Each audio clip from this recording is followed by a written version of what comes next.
Anyway, today, as I mentioned in class, so we're going to do start with a couple of meditations because, of course, our mind's always a little bit better the earlier in the day.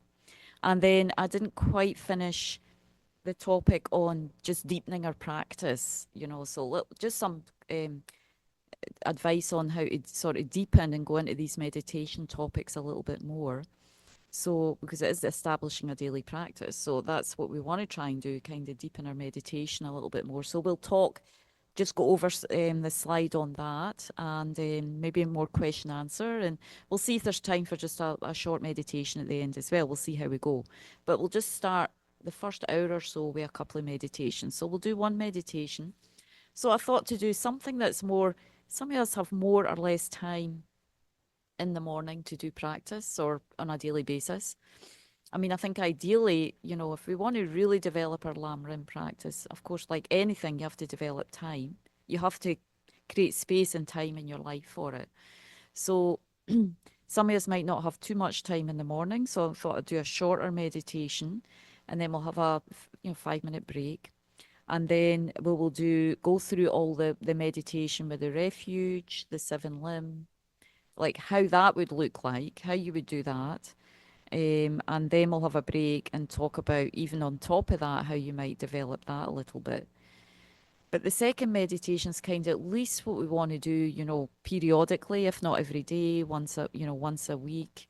The first one's more like if you don't have a lot of time, then maybe this is what you can do on a daily basis or something similar. And then do all the other things another day, even once a week or whenever your schedule allows, because those other prayers, as I mentioned, we need the purification, the accumulation, we need that to support the mind for the development in the Lam Rim, to really transform the mind into these topics that we're studying and hearing about. So we need all that sort of combination together.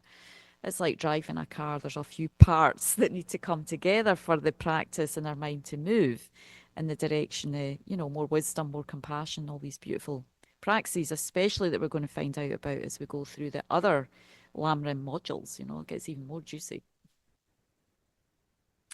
So that's nice. I just see Tommy here. Very nice, putting his palms together in mudra and looking at all the holy objects. That's great. So happy.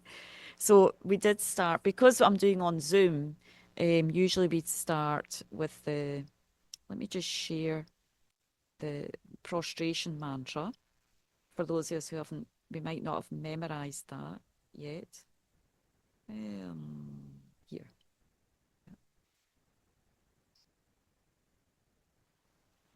I think it's on this slide. Yeah.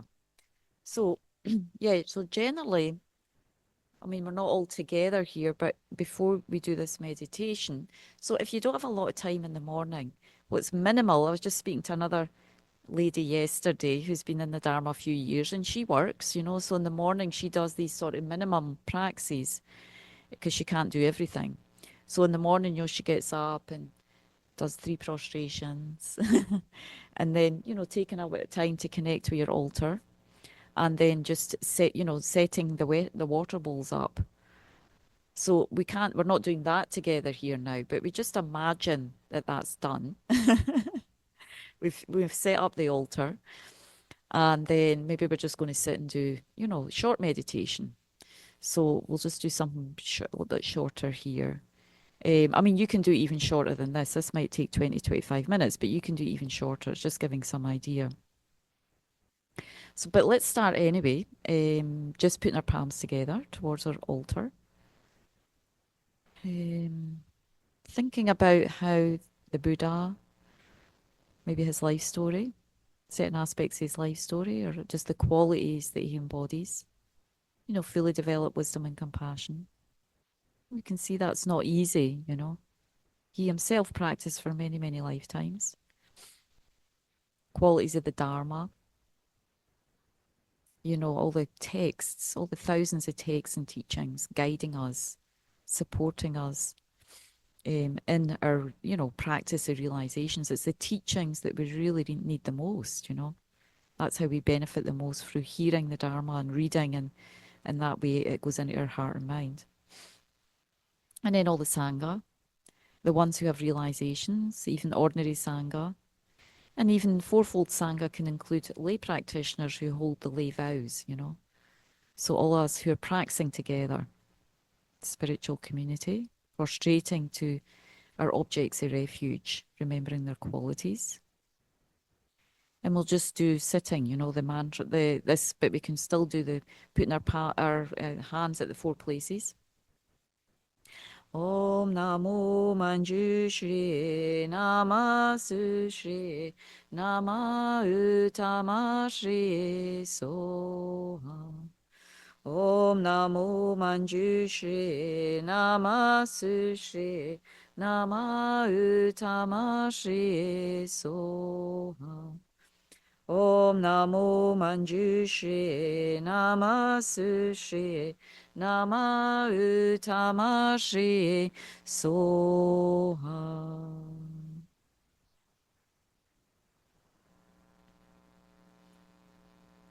Okay, so now let me just settle into our meditation position. Checking the different points of the posture. Breath and awareness.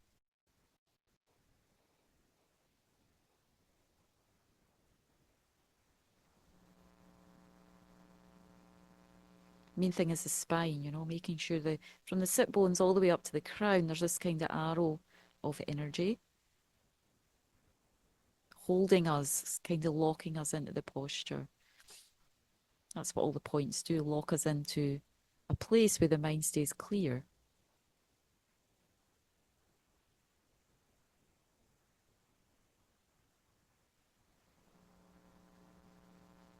And add a few breaths, just breathing in through the back of the throat, being soft through the throat and the jaw. Softening the eyes.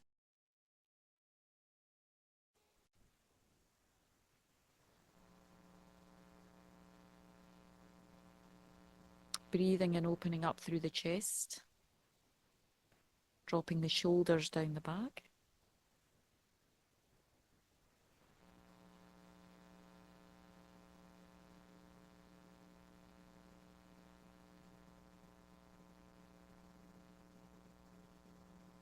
A couple of deep breaths to open, release and relax through the stomach area.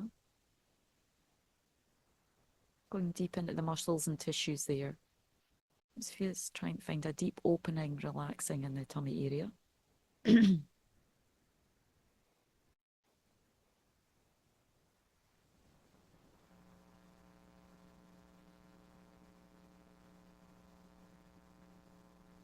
And if it's comfortable for us, putting our left hand, cupping the right hand, two thumbs together, around the area of the navel.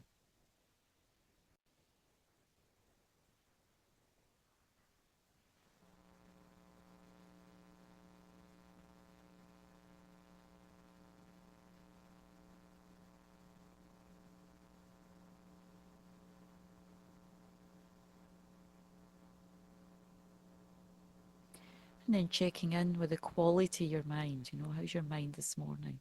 Just being a gentle observer of your own mind, you know, thoughts and emotions. Just labeling gently what's coming up. Being fully aware and present, non-judgmental.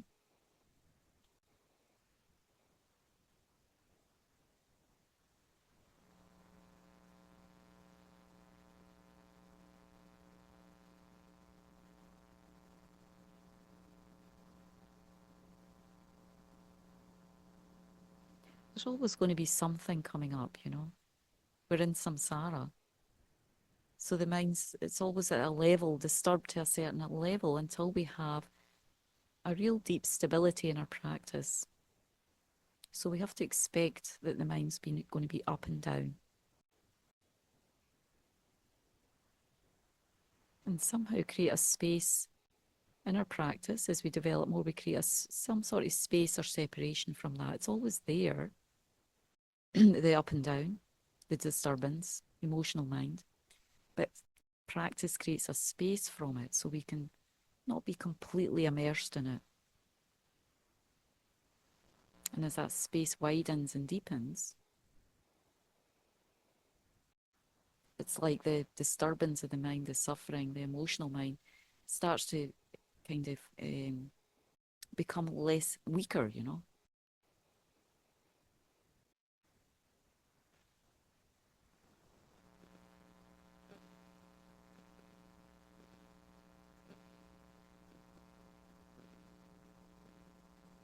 We want that spacious clarity consciousness to grow stronger and the emotional up and down mind to get a bit weaker. And that's what these practices do. They create that inner stability.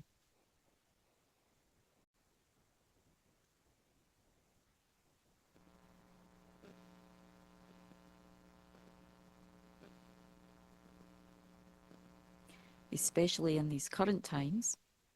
Now we're all aware of what's so much change going on in this country, in this world. So we need spiritual practice even more to ground and stabilize us and have a correct world view of what's going on. Trying to see it through the lens of karma and compassion.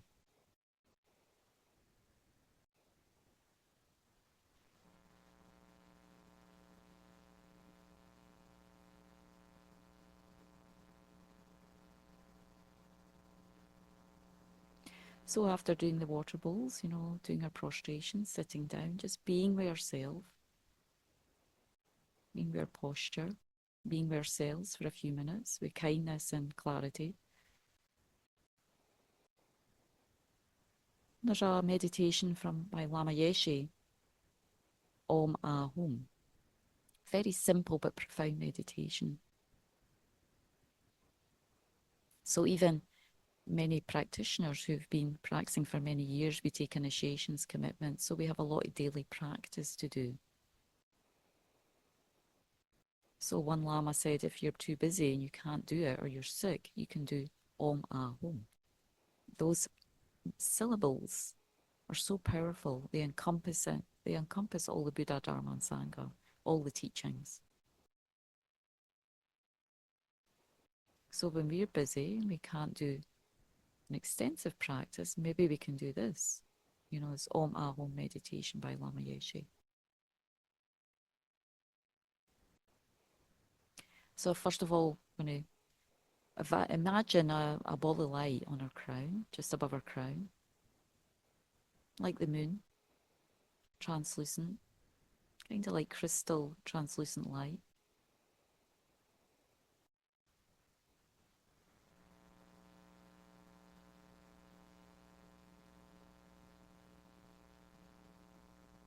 And it starts to radiate down, entering through our body. First of all, our crown, as it touches our crown, it's like wakens up our whole body into light. Like switching a light switch on in a room, all our cells get illuminated. As it touches our crown, all the cells in our body get illuminated with light. So the gross body transforms into a light, transparent, translucent body.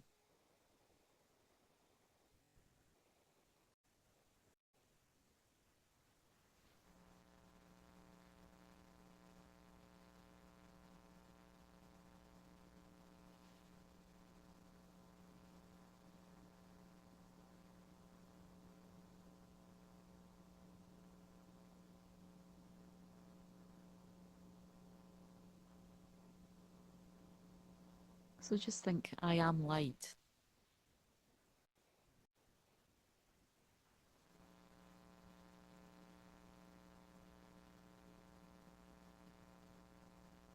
This is my subtle body made of luminosity. It's just luminous, clear, but radiating.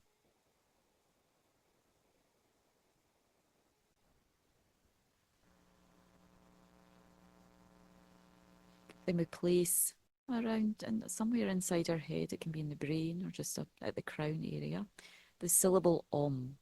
Now, if we don't know what that looks like, we can just do the light, white light, OM. Those two syllables, somewhere in the head crown area. That embodies all the qualities of the Buddha's holy body.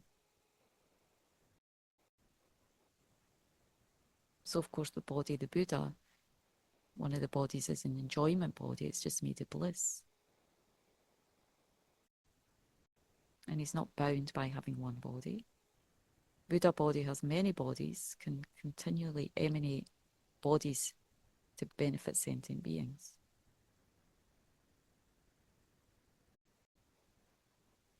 And it's forever youthful, never aging.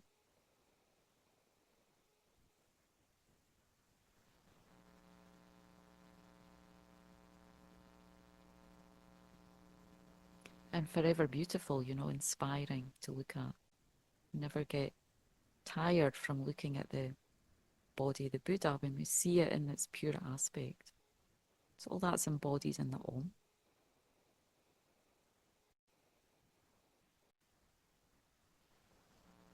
At the level of the throat, we have AH in our throat chakra. So again, throat chakra is in the subtle body, and it's red, radiating red light, like the copper, kind of copper autumn sky, sunset sky.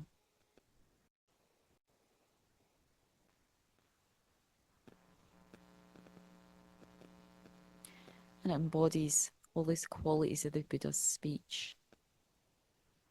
Perfect speech, skillful speech, only the speech only benefits others, very pleasing to hear, and has, I think, 60 melodious qualities. But embodying all the Dharma teachings, the 84,000 sets of teachings. In the Ah.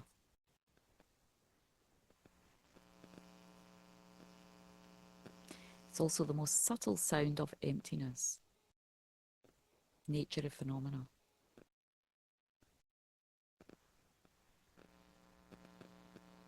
And at the heart is the blue radiating Hum, or HUM, in our heart chakra. Try to feel it's like one with our most subtle wind and mind.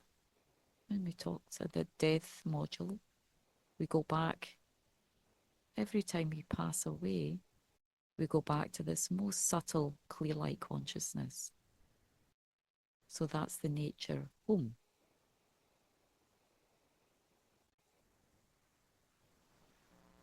It's the Dharmakaya, truth body, the deepest wisdom of all the Buddhas, embodied in Hum.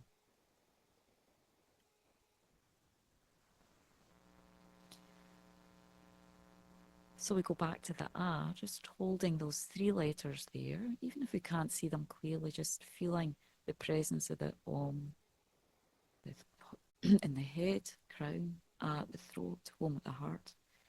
White radiating light goes out in all the directions, and invoking all the wisdom, all the qualities of the Buddha's body, and all that goes out as far as the sky, the universes our mind can imagine, filling infinite space with white light.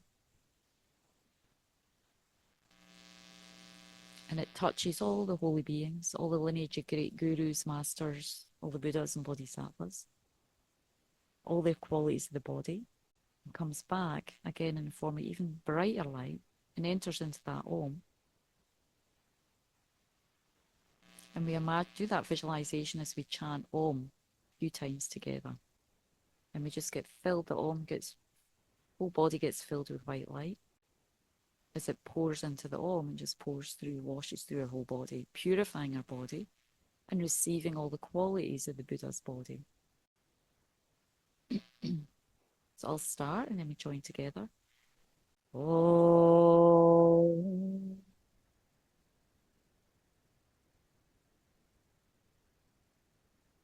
Om.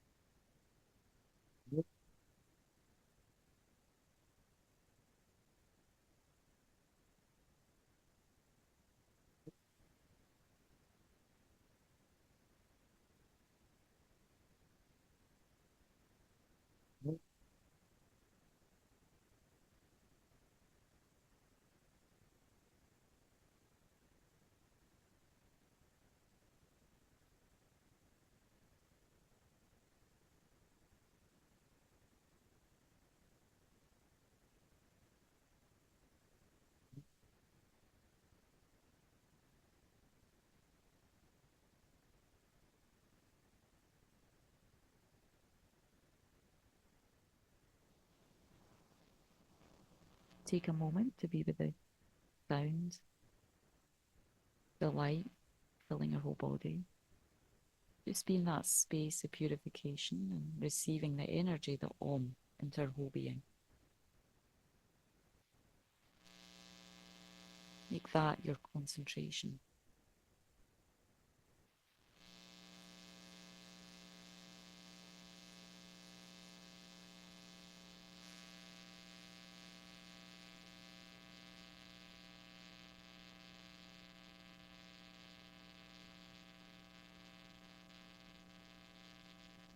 Then our throat, the red radiating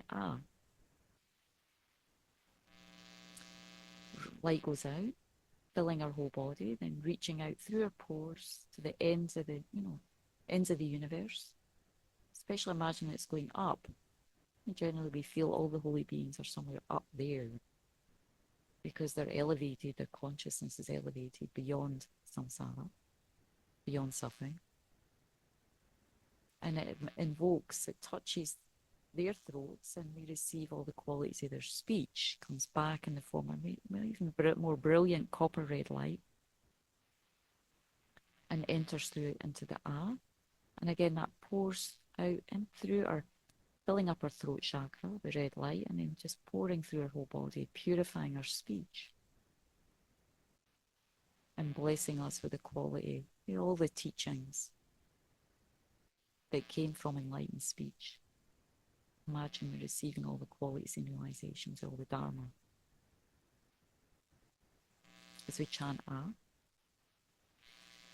Ah, Ah, Ah,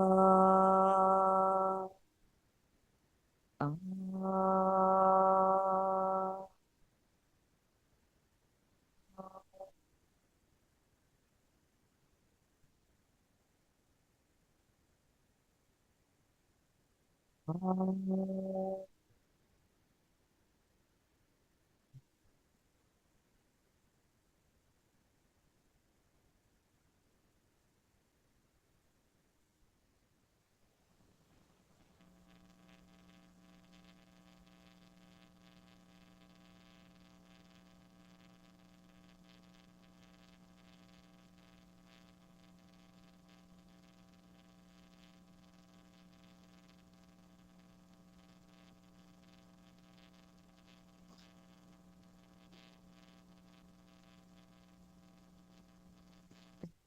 Go to the home in the heart chakra.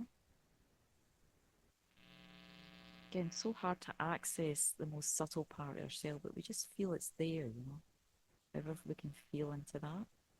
But it's radiating like home energy, blue radiant home. So we have the home, and it's radiating out.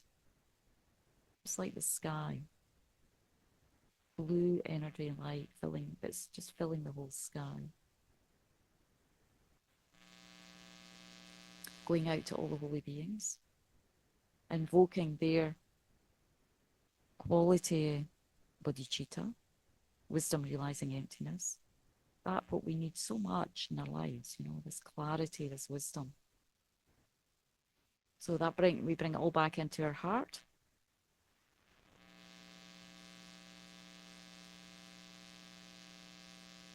And it spills out from the home, again like a waterfall, filling our whole being. Oh.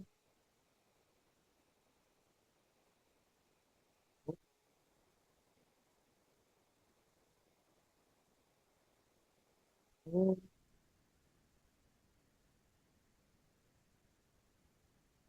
Oh.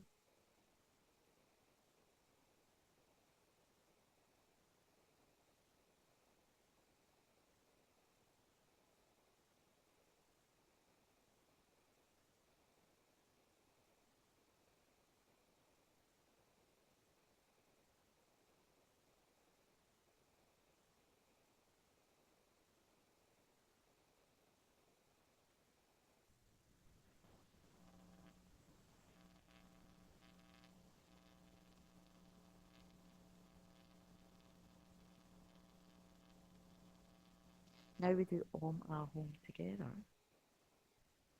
White, red, and blue light again, just filling us up, washing away negativity, difficult states of mind, and empowering us with the clarity, the stability, the wisdom, the understanding of the Lamrim we need to transform our lives. Om Ahom. Om Ahom. Om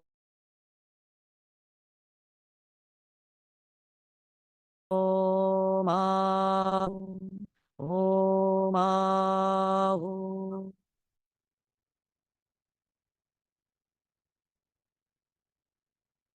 We'll just be with that space.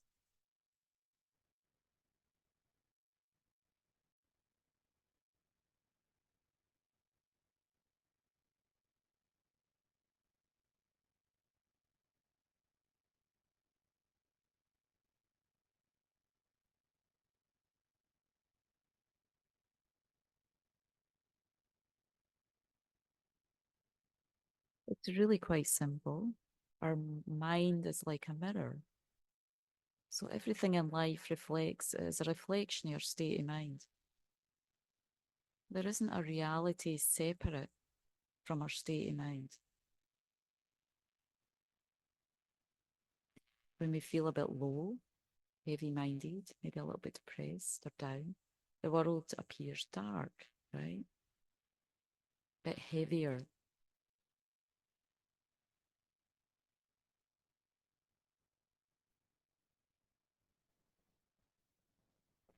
When we feel a bit happier,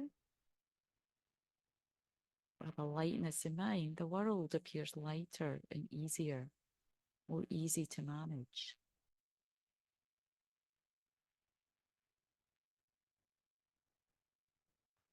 It's all up to the quality of our mind.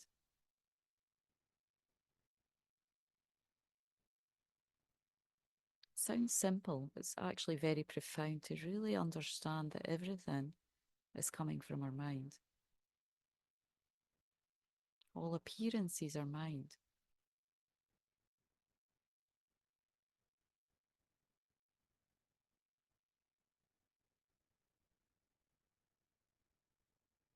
And when the mind's clear at the dust,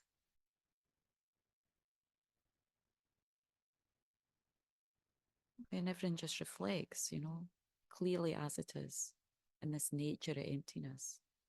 We're unified completely with our world, in a place of peace, bliss, and clarity. There's no duality, no separateness. There's a sort of deep unification with all beings. This is me, this is my ultimate place in nature.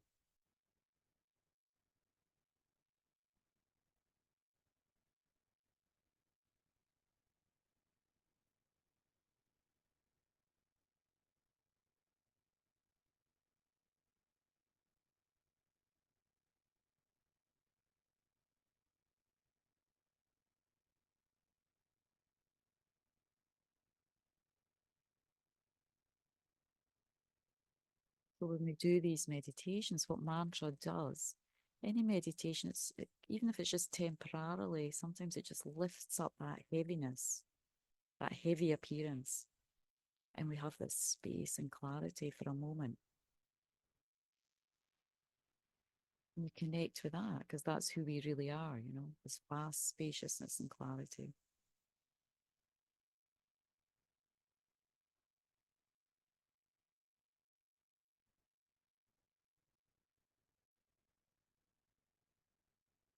So as we go into just have a 5-minute break, just try to hold this awareness of who we are, the nature of Om Ahom, spaciousness, clarity, deep wisdom, unified with all phenomena. And also remember right now, just mindful, what right now, everything that's appearing outside through my senses is just my own projection. It isn't really separate.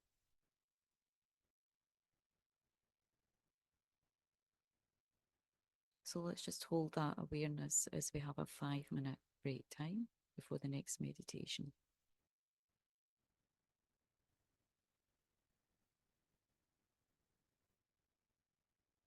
Okay, so let's go back into another meditation.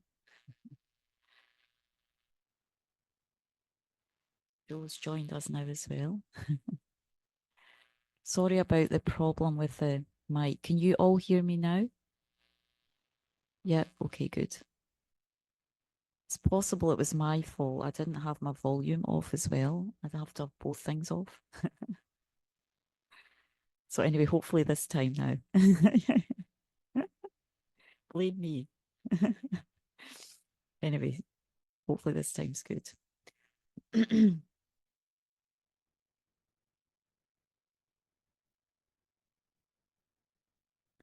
So let's again settle into our meditation position. As I say, this meditation, we're going to just go through the practices that we went through in the last couple of weeks, you know, the refuge, 7 limb, just kind of a little bit how you would meditate with them. And how you combine it a little bit with Lama in practice. So there's different ways you can do it. So one way is we're going to do now is you start with a short Lama motivation. Choose a topic. There's so many topics, you know, so it can feel a little bit overwhelming. So we need to play around with it a little bit. But today we're going to do the topic Precious Human Rebirth. That's the one that really gives us, kind of starts to make us feel like we're really fortunate, which we don't often feel in the West, you know. We don't recognize that sometimes till it's a bit too late. So it's really important to feel our fortune, especially in the light of challenges that can go on around us. We need to still feel a fortune in our spiritual kind of freedom that we have. So we've come this far, you know, in our spiritual development. Here we are, we have Yangtze Rinpoche led a retreat recently at Vajrapani and called it our karmic self. No, we have our karmic self right now, but that karmic self, you know, Buddhas don't have karmic selves. They have no, they're just fully awakened, you know. That's their karma, in a sense. But we have limitations around this karmic self. You know, we're bound by karma right now. But what we do have, where we've come so far, is into this precious human rebirth.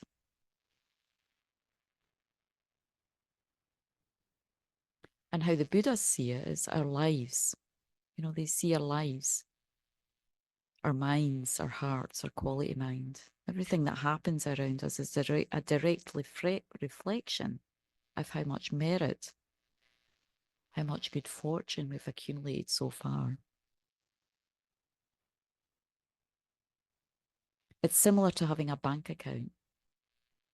You know, use most bank accounts, I think, and certainly in America, most of us have a current account, you know, that we draw money in and out of, and then maybe we have a savings account of some description.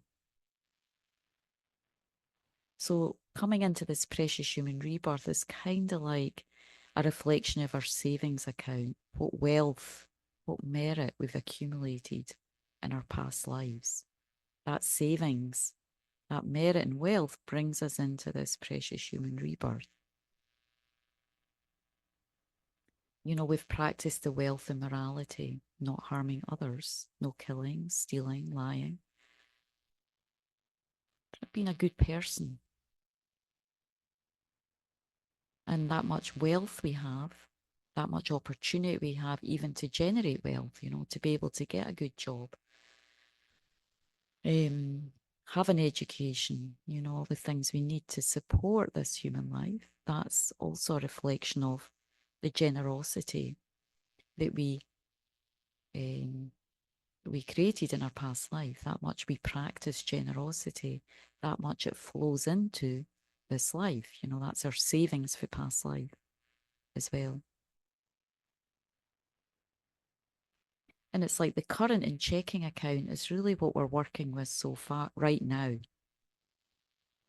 What wealth, spiritual wealth, what good karma are we accumulating right now to put into our bank, our reserves, our savings for future lives? What are we dedicating for future, not just future happiness, the first level of spiritual development, you know, good future rebirth, but also putting in for our liberation, for our enlightenment, for higher level realizations? What karma, what goodness are we creating for that?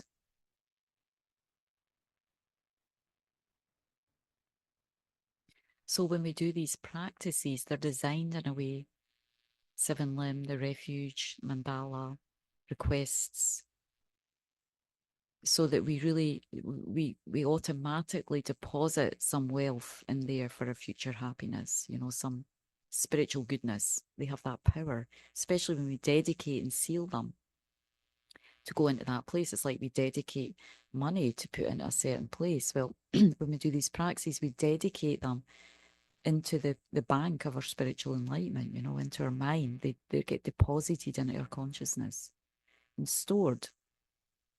So they ripen in that way. They don't just come and go in the current account. Sometimes we have good karma, but then we just waste it on meaningless things, you know. So these practices ensure that what we do in our spiritual life is dedicated to something really worthwhile in the future for these three levels of spiritual happiness. So how fortunate we are. We can really work with the Dharma in this way, in a really clean, clear way, you know, set up our own happiness from life to life up to enlightenment. So if we try to think like that, we might not feel that right away, but over time it starts to become apparent. That's what you're doing, you know, you can feel that there's something being deposited in your mind that's really worthwhile and that has a power to hold you into future lives, to hold you on the path to enlightenment.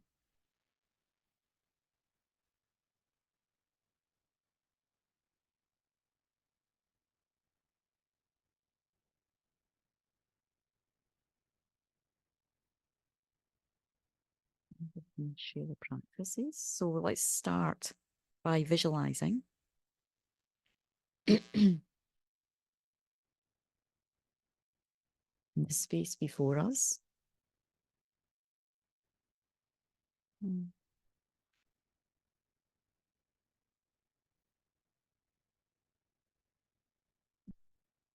You know, our kind founder, Shakyamuni Buddha. So again, just like in the screen, you know, he's surrounded by vast sky, showing that he's coming from the truth body, the vast wisdom that realizes the nature of us and all phenomena. That light body appears from there, the Buddha's body, just like the sun illuminating the sky, illuminating this world. The Buddha's wisdom illuminates our inner world. It illuminates our lives.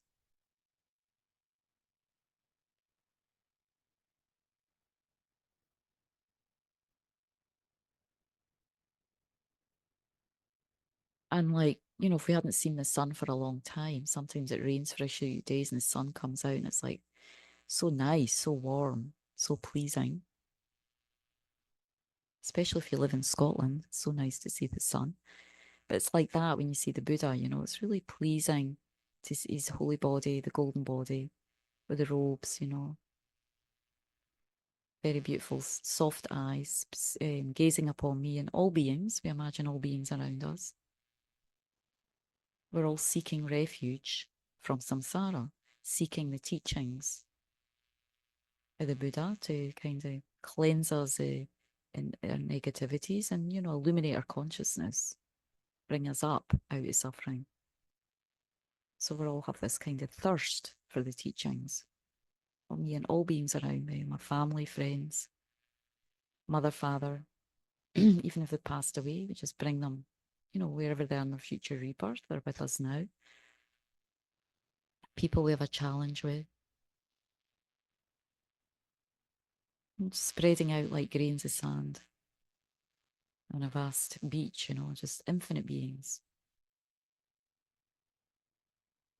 I'm feeling we have this thirst or hunger for the Dharma, the Dharma teachings. I mean, the whole point is to become free of death and rebirth. And the older we get, we recognize old age, death. It's a suffering place. It's not easy.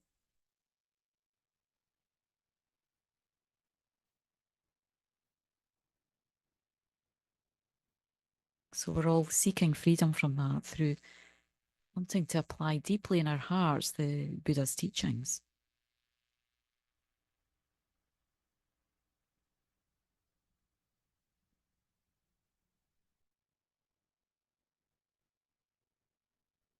So imagine he's our guru right now, he's our spiritual guide. I mean, he's the founder, so slowly, slowly we start to feel a connection through the more we study. And the Buddha became enlightened for us as well. His prayers were far reaching, even thousands of years ahead where we are right now. We're touched by the Buddha's prayers, life and dedication through the teachings that still are alive in this world today.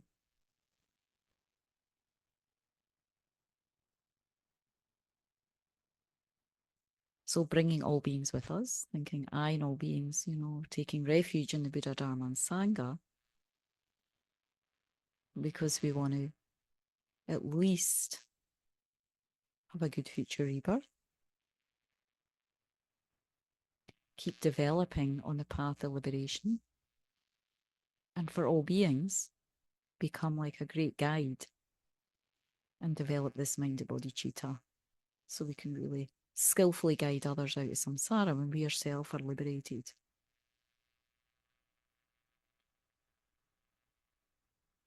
So we chant the prayer here 3 times together.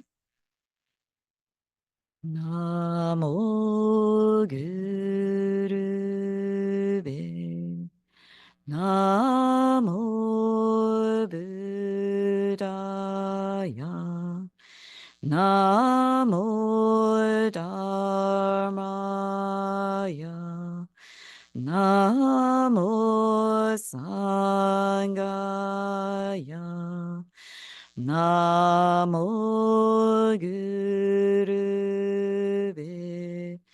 Namo Buddhaya, Namo Dharmaya, Namo Sangaya, Namo Gurube, Namo Buddhaya, Namo Dharmaya,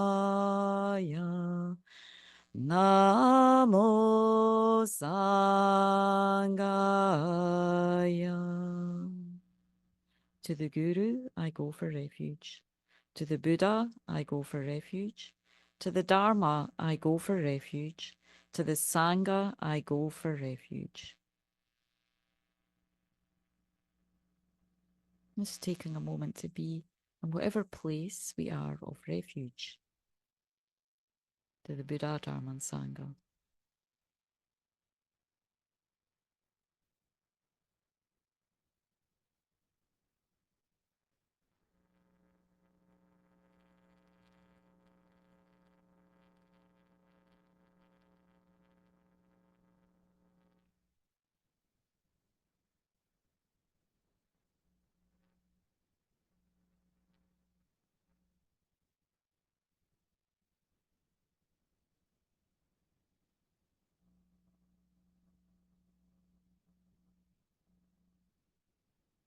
Then we deposit. It's like depositing or dropping into our mind, our heart, just these 4 seeds that help to ripen the mind of bodhicitta.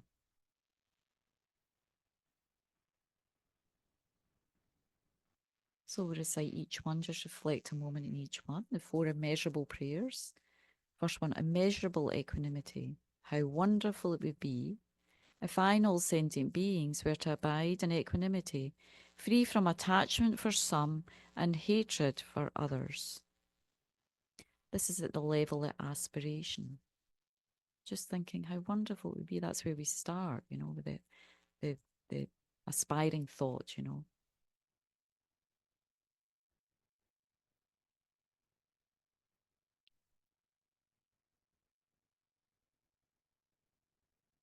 I mean, imagine the world if we lived in equanimity, each being.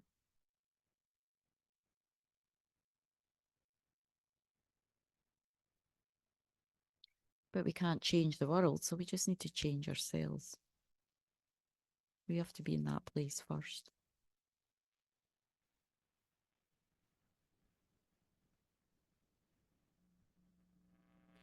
And immeasurable love. How wonderful it would be if I and all sentient beings had happiness and the cause of happiness. As of course, cause of happiness comes from creating virtue. So only, as we understood for the karma module, happiness, virtue has the result of happiness, non-virtue has the result of suffering. So wonderful if all beings practiced virtue.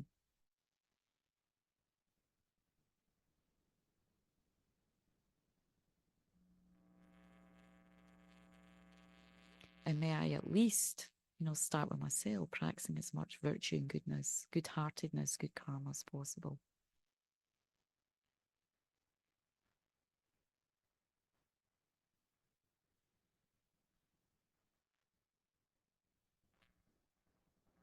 Immeasurable compassion. How wonderful it would be if I and all sentient beings were free from suffering and the cause of suffering. So when we go into the next module, we really understand more deeply what is suffering. Not in a heavy way, but just to get the whole picture of our lives, What did the Buddha really mean by suffering? We definitely see anger as a state of suffering, unease, disturbance. And we start to understand how attachment disturbs our lives as well. Creates an unease, unhappiness in mind.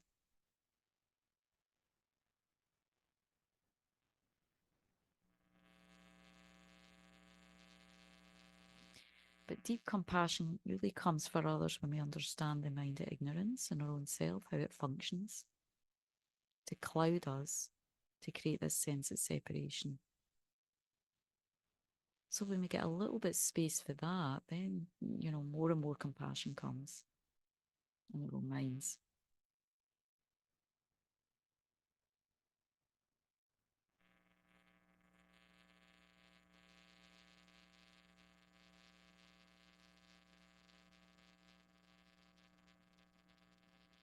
Immeasurable joy. How wonderful it would be if I and all sentient beings were never separated from the bliss of high rebirth and liberation.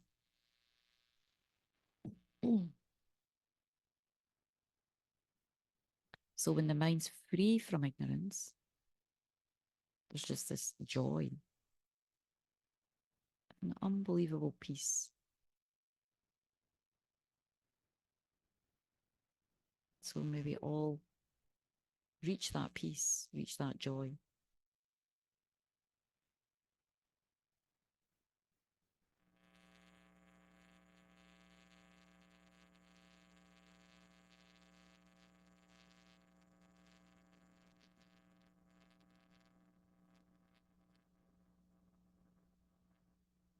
So setting the environment within us, the compassion for ourselves and others, then we purify our minds, collect merit, two main methods to develop the mind: purifying, collecting merit through the 7-limb practice.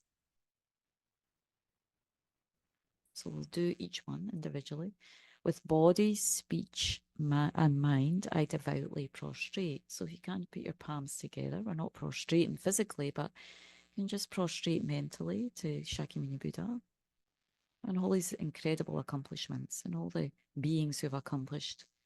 You can imagine all of them have accomplished incredible spiritual heights. His Holiness the Dalai Lama, Lama Zopa Rinpoche, Lama Yeshe. We are the recipients of their bodhicitta. So prostrate into their great enlightened activities.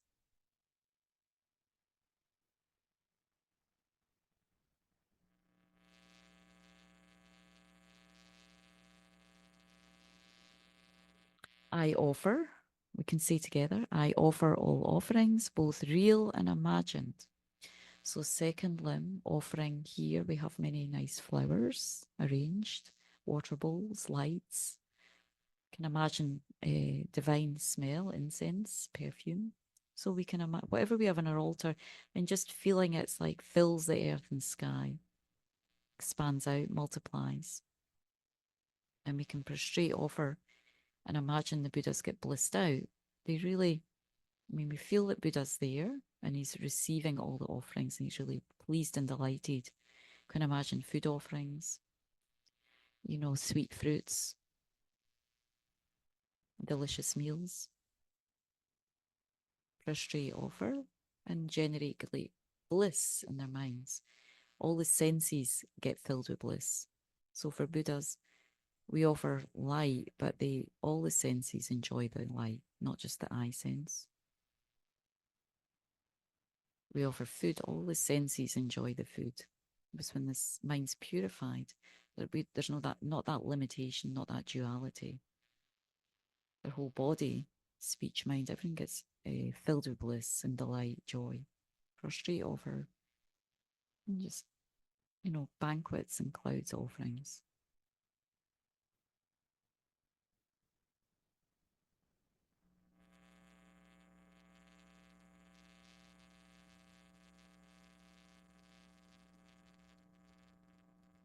And the next one, all sins and offences amassed from beginningless time I confess. So what's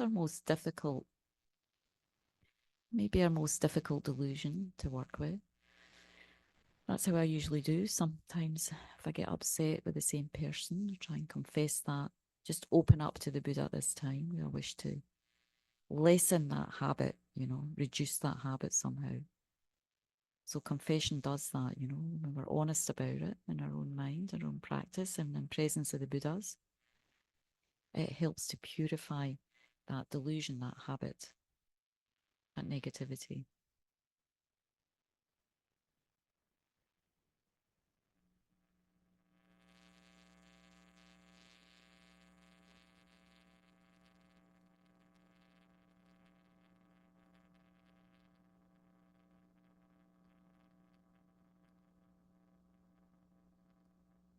The next one, I rejoice in all virtuous actions of holy and ordinary beings.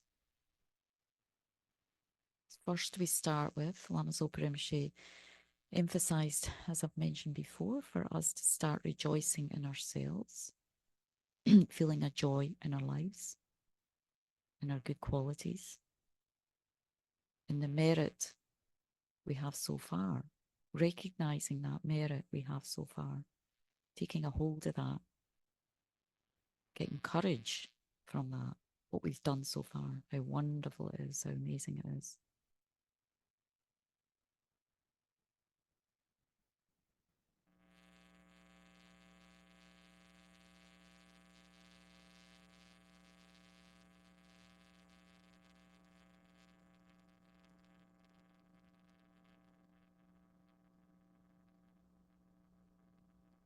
Then rejoicing in others, each one of us here, being here, doing the classes, with a wish to really practice, develop our mind,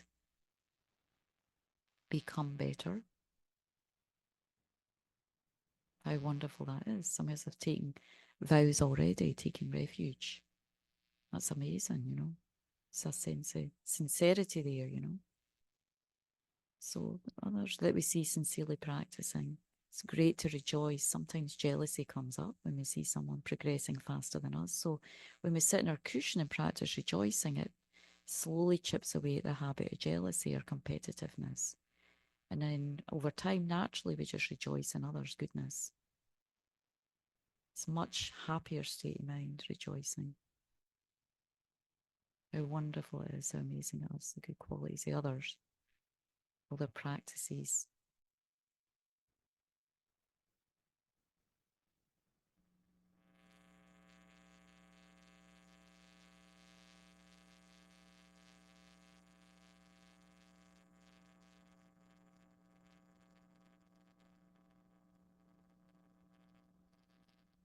Then how wonderful it is, the qualities of, we can see that, you know, the Dalai Lama, the Buddha himself, who's there, His Holiness Lama Zopa Rinpoche, Lama Yeshe, I mean, just skies of qualities.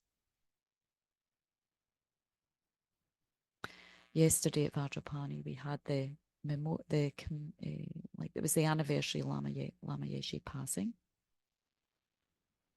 So sharing so many qualities of his life, how he impacted on a very personal and deep level so many people. That's a quality bodhicitta.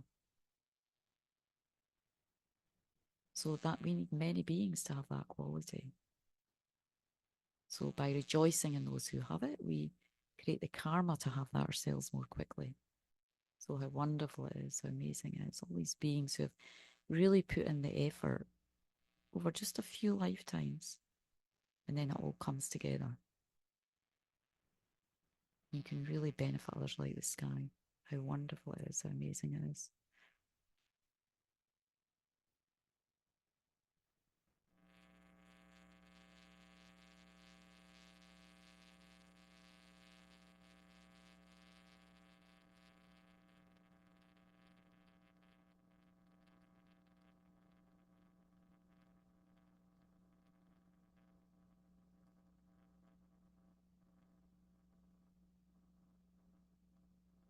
The next line. O Gurus and Buddhas, please remain until samsara ends. So here we can visualize, as I mentioned in class, the throne, beautiful golden throne, the offering to the Buddha, with this double dorje in front of it for stability, to live long, may your life be stable. We just imagine offering that to the Buddha mentally. And he accepts. Think that every time we do these prayers, every line, the Buddha's accepting and he's really happy with our practice. That's really important.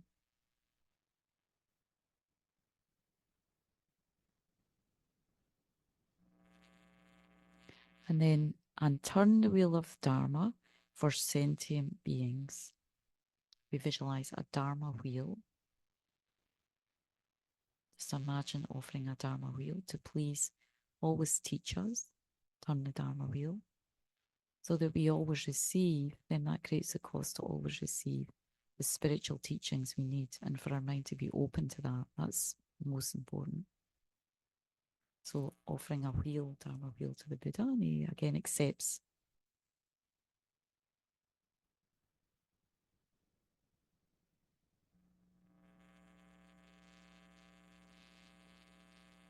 And then sealing everything, you know, towards enlightenment, as I said, putting in the savings account. All my virtues and those of all others I dedicate to the great enlightenment.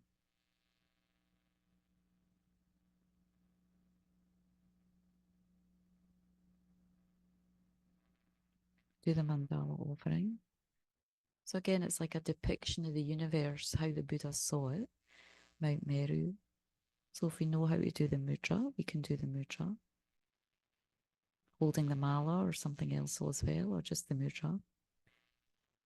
And then the 4 continents. We are in the southern continent, the only continent out of the 4 that has the Dharma, but has a lot of suffering. You know, so that much more suffering, that much more we recognize we need to practice Dharma. So it kind of works like that. but we offer all the beauty in this world, all the beauty in our lives, especially that's what we're attached to, even our body, but we imagine it's something beautiful. Flowers, incense, lights, all our wealth, our enjoyments. We put everything there in the mandala and offer it to the heart of the Buddha. Again, he joyfully accepts as we recite the prayer together. So we'll do in Tibetan and in English.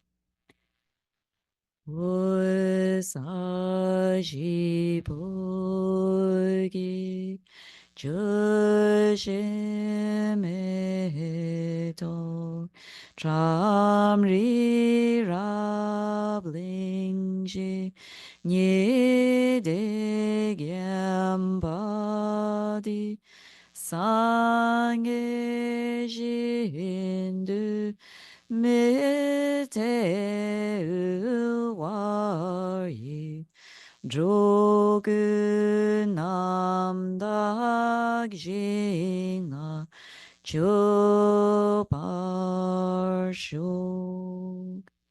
This ground, anointed with perfume, strewn with flowers, adorned with Mount Meru, the four continents, the sun and the moon, I imagine as a Buddha land and offer it. May all transmigratory beings enjoy this pure land. Yedam Guru Ratna Mandala Gam Niyatayami. So again, Buddha receives all our offerings. It sort of dissolves into light into his heart. And again, he gets filled up with bliss, happiness. And then gazing upon us and kind of our feet, our sort of head at his feet, we make this request. But this request really embodies whatever we feel we need in our practice, whether it's more inspiration, more teachings, more whatever we feel we need. And also, of course, we need the realizations, the experience of the Lam Rim in our hearts. So that's really what we're asking for here. This is the other part of practice, making request, opening our heart up to receive the blessing and the experience of that particular topic in our heart. So we say the request together.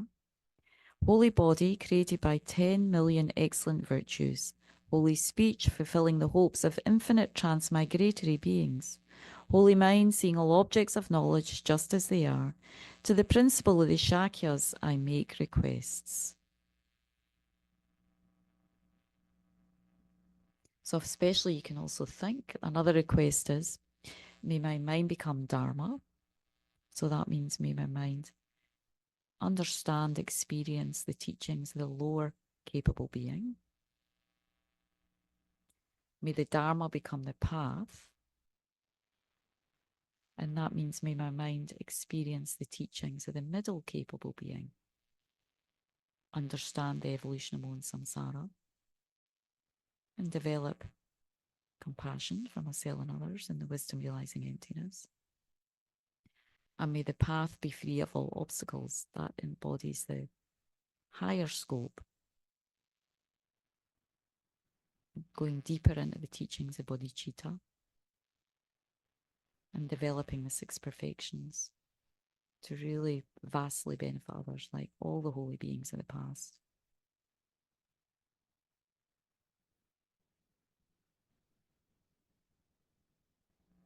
So we feel that Buddha accepts our request, and from his heart, light rays and nectar's coming. First of all, purifying us with when we chant the mantra, the first few chants, white nectar and light, going through our crown and clearing all our obstacles, inner and outer secret obstacles, got different levels of obstacles, they're all getting purified with the white light and nectar, spirit, disease, harm, as it says here, disease, harm by spirit, negative karma. The dust on the mirror, your mind's getting cleansed, like washing out cloth, thus cleaning a mirror. And then in the second part, when we chant, imagine golden light and nectar. And we get filled up with the qualities, Buddha's quality, body, speech, and mind. All the Lam realizations of the lower scope, middle scope, higher scope. You just get filled up with all these radiant qualities like the sun as we chant the mantra together. Tayata Om Mune Mune Maha Munaye Soha. Tayata Om Mune Mune Maha Munaye Soha. Tayata Om Mune Mune Maha Munaye Soha. Tayata Om Mune Mune Maha Munaye Soha.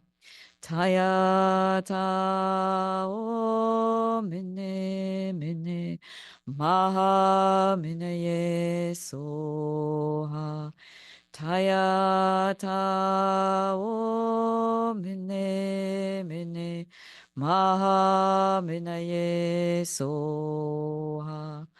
Tayata Om Mune Mune Maha Munaye Soha.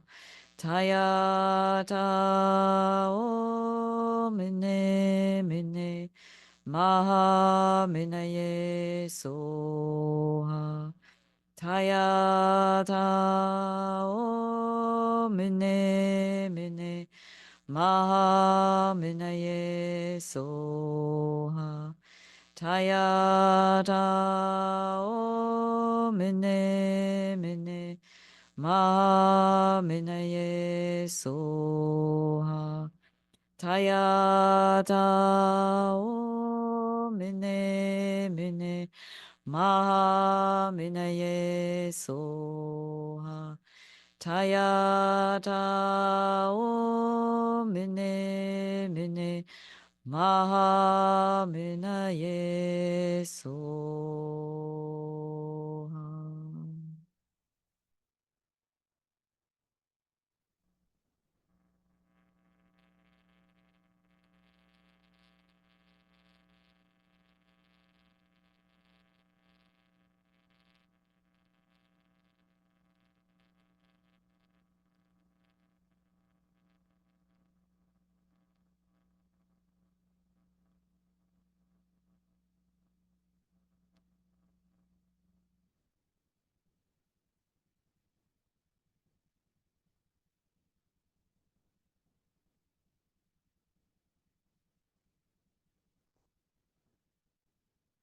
So, in terms of meditating on the Lam Rim a little bit further, this is a place after you've done these practices and your mind's blessed. You know, you've kind of created an environment, an inner environment for you to be able to reflect and feel a bit more deeply the Lam Rim topic, like precious human rebirth.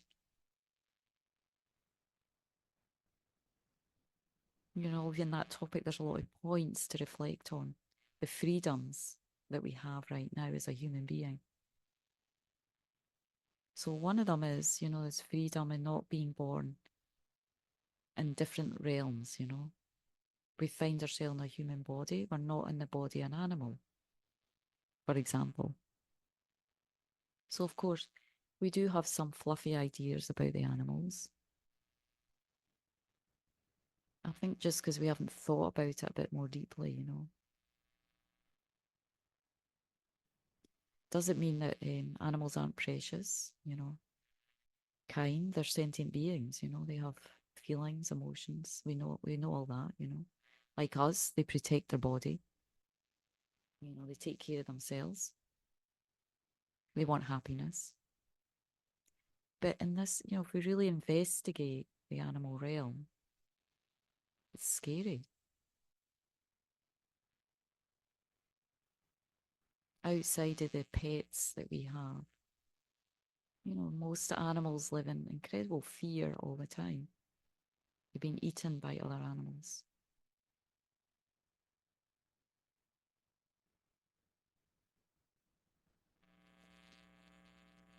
The majority live in the wild, under the sea.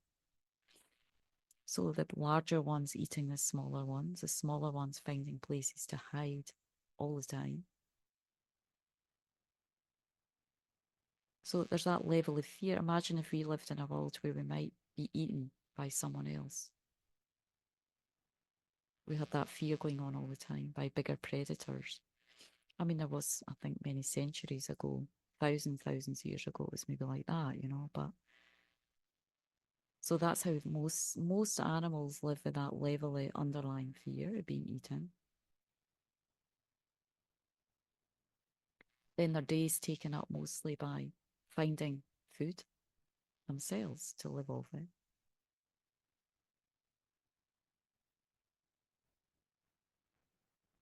It doesn't arrive in the supermarket.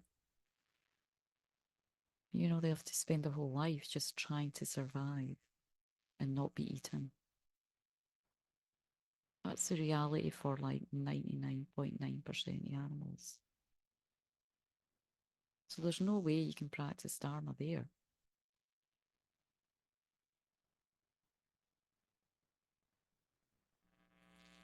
Go to teachings, think about bodhicitta, recognize that we have a nature beyond what we are right now, a potential. No chance, in that rebirth.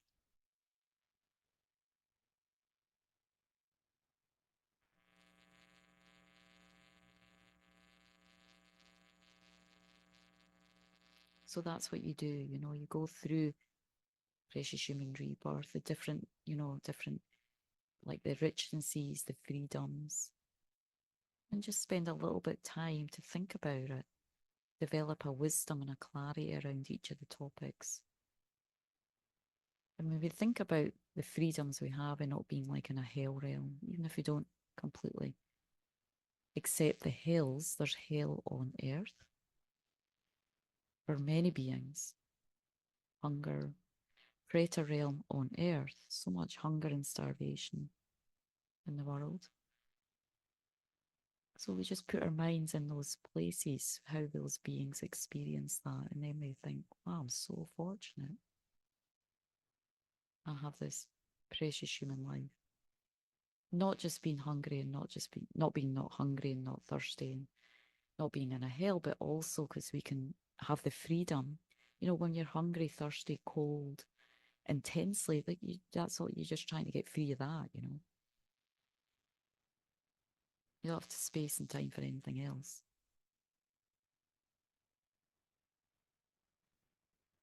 So we are so fortunate. We feel compassion, more compassion for the other beings when you place your mind in their experience, which some of us do, I think, but maybe not with complete Dharma wisdom.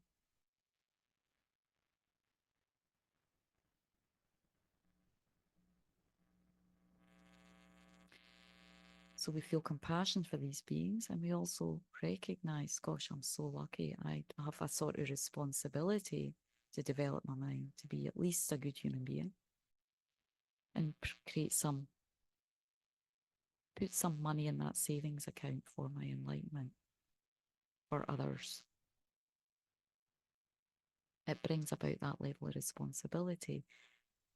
Not in a heavy way, but just feeling very fortunate and feeling like I need to do something, even if it's not much this life, outwardly, but just inwardly working on the mind. So we try to come to that, a little bit of that sense of that feeling, every time we meditate on that topic, bringing it back to using our life most efficiently, most best way for ourselves and others is really developing this mind enlightenment. When you hear more and more, you read about the stories of holy beings, like we did yesterday with Lama Yeshe. I mean, so much. I mean, we all benefit from Lama Yeshe now. He founded this organization.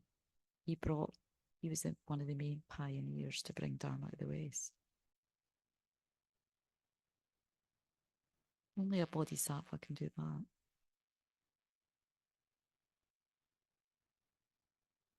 That takes some lifetimes. But then that life, so much you benefit others. So it's worth it. So may I use my precious human rebirth in the most beneficial way, step by step, developing the mind on the path to enlightenment.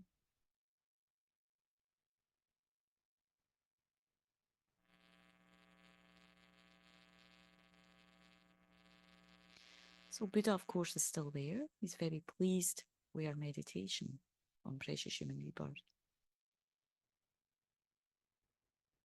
And he slowly comes to the crown of our head, absorbs from top to bottom, becoming just like a radiance, ball of sun-like energy.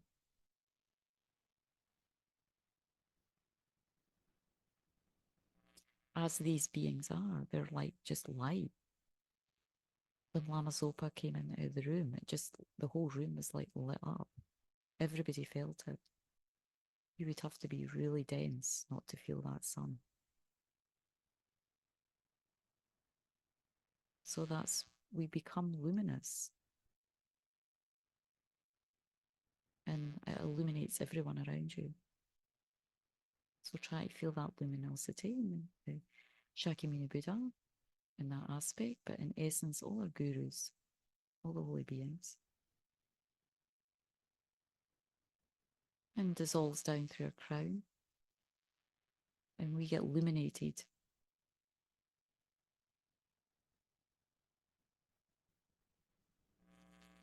Right down to cellular level, and especially down into our most subtle consciousness at our heart.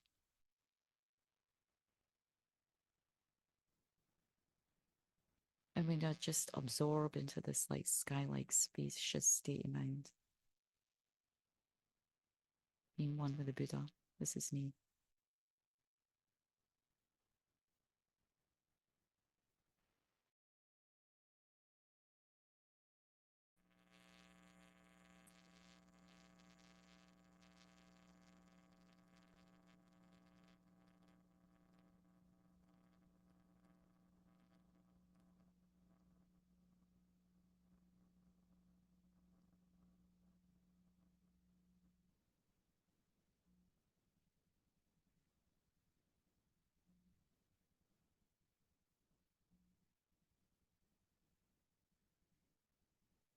When we're one with the Buddha, there's no I appearing to the mind.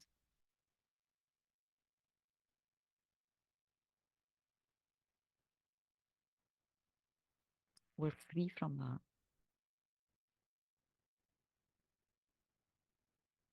It's not that we don't exist, but we just exist like in vastness, much vaster than now.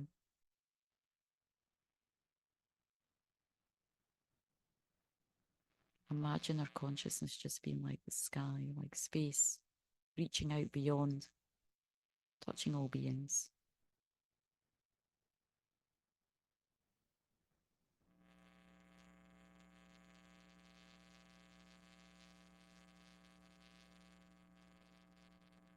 This is me.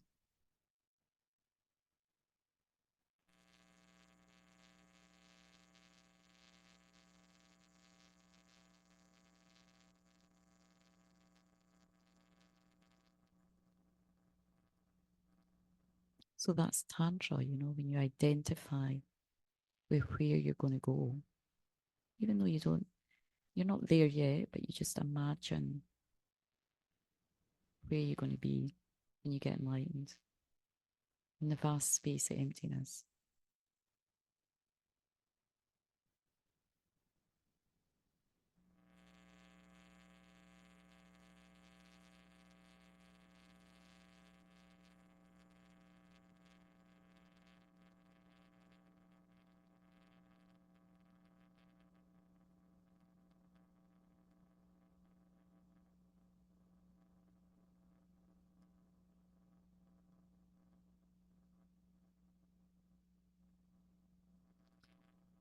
Okay, so we're not going to dedicate. We'll do some dedications at the end of the practice session. Anyway, just giving you an idea. How long was that? 40 minutes? 40-minute session. Not too long. So that's how you might try and do all that practice with some lamrim. Something like that. Shall we take a break? 10 minutes? 10 minutes, okay for everyone online? And then we'll come back, maybe some question answer. I'll go through the last couple of slides. Where are we? 10 minutes okay for everyone? Yep. And then we'll go through the last, any Q&A, last slides, and maybe a final meditation. Short. Thanks.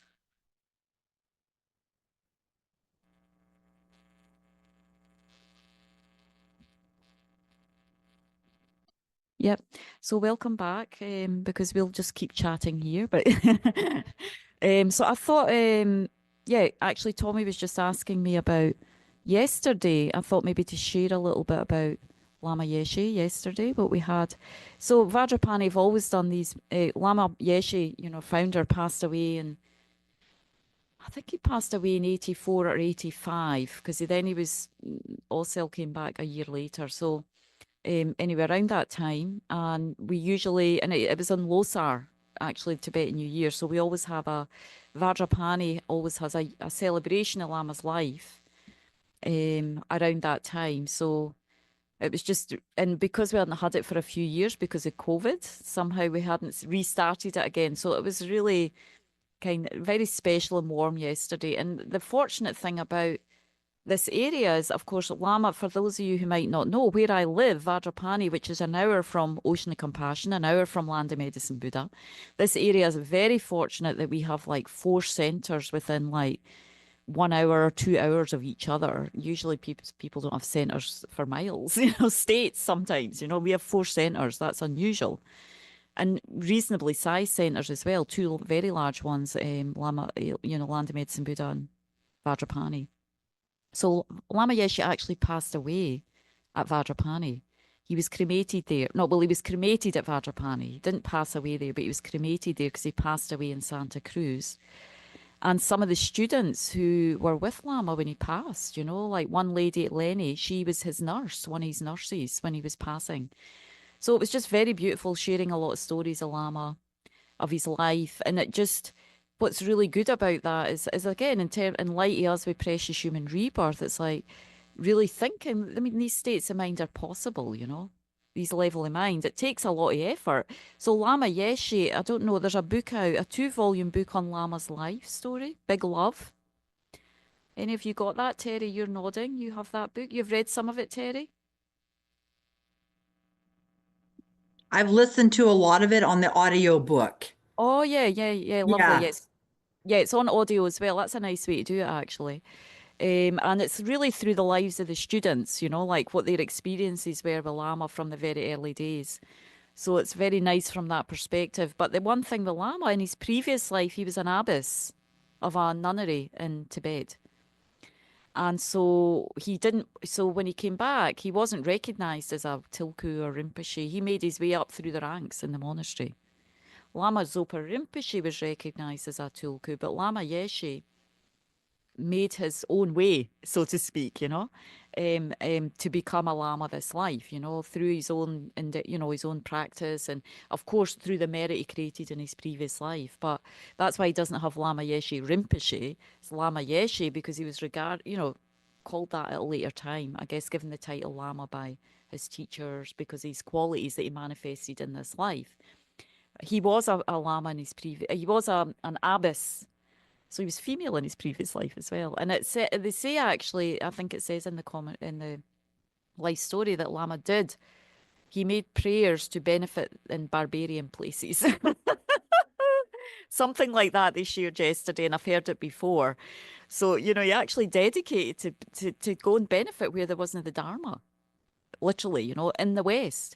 So that was previous life. And I feel very strongly that the Lama Zopa Rinpoche also did that in his previous life when he was in the cave. And we have a whole slideshow. I've presented a slideshow about that, and there'll be another one where we're just mentioning, myself and Venerable Katie will be also doing another slideshow in July about the Laudo Lama, Lama Zopa Rinpoche's previous life.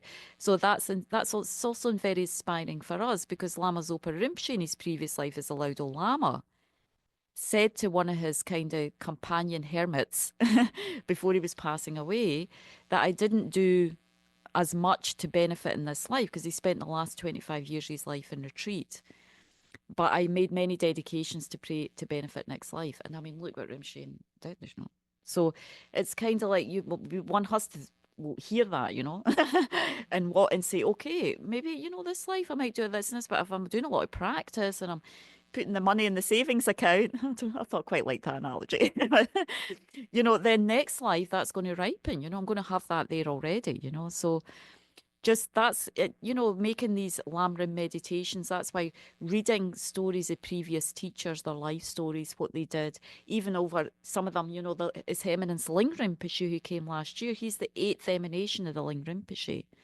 I don't know I know there's His Holiness has written a book on the previous Ling Rinpoche. He was already a High Lama. I mean, he was the tutor of His Holiness.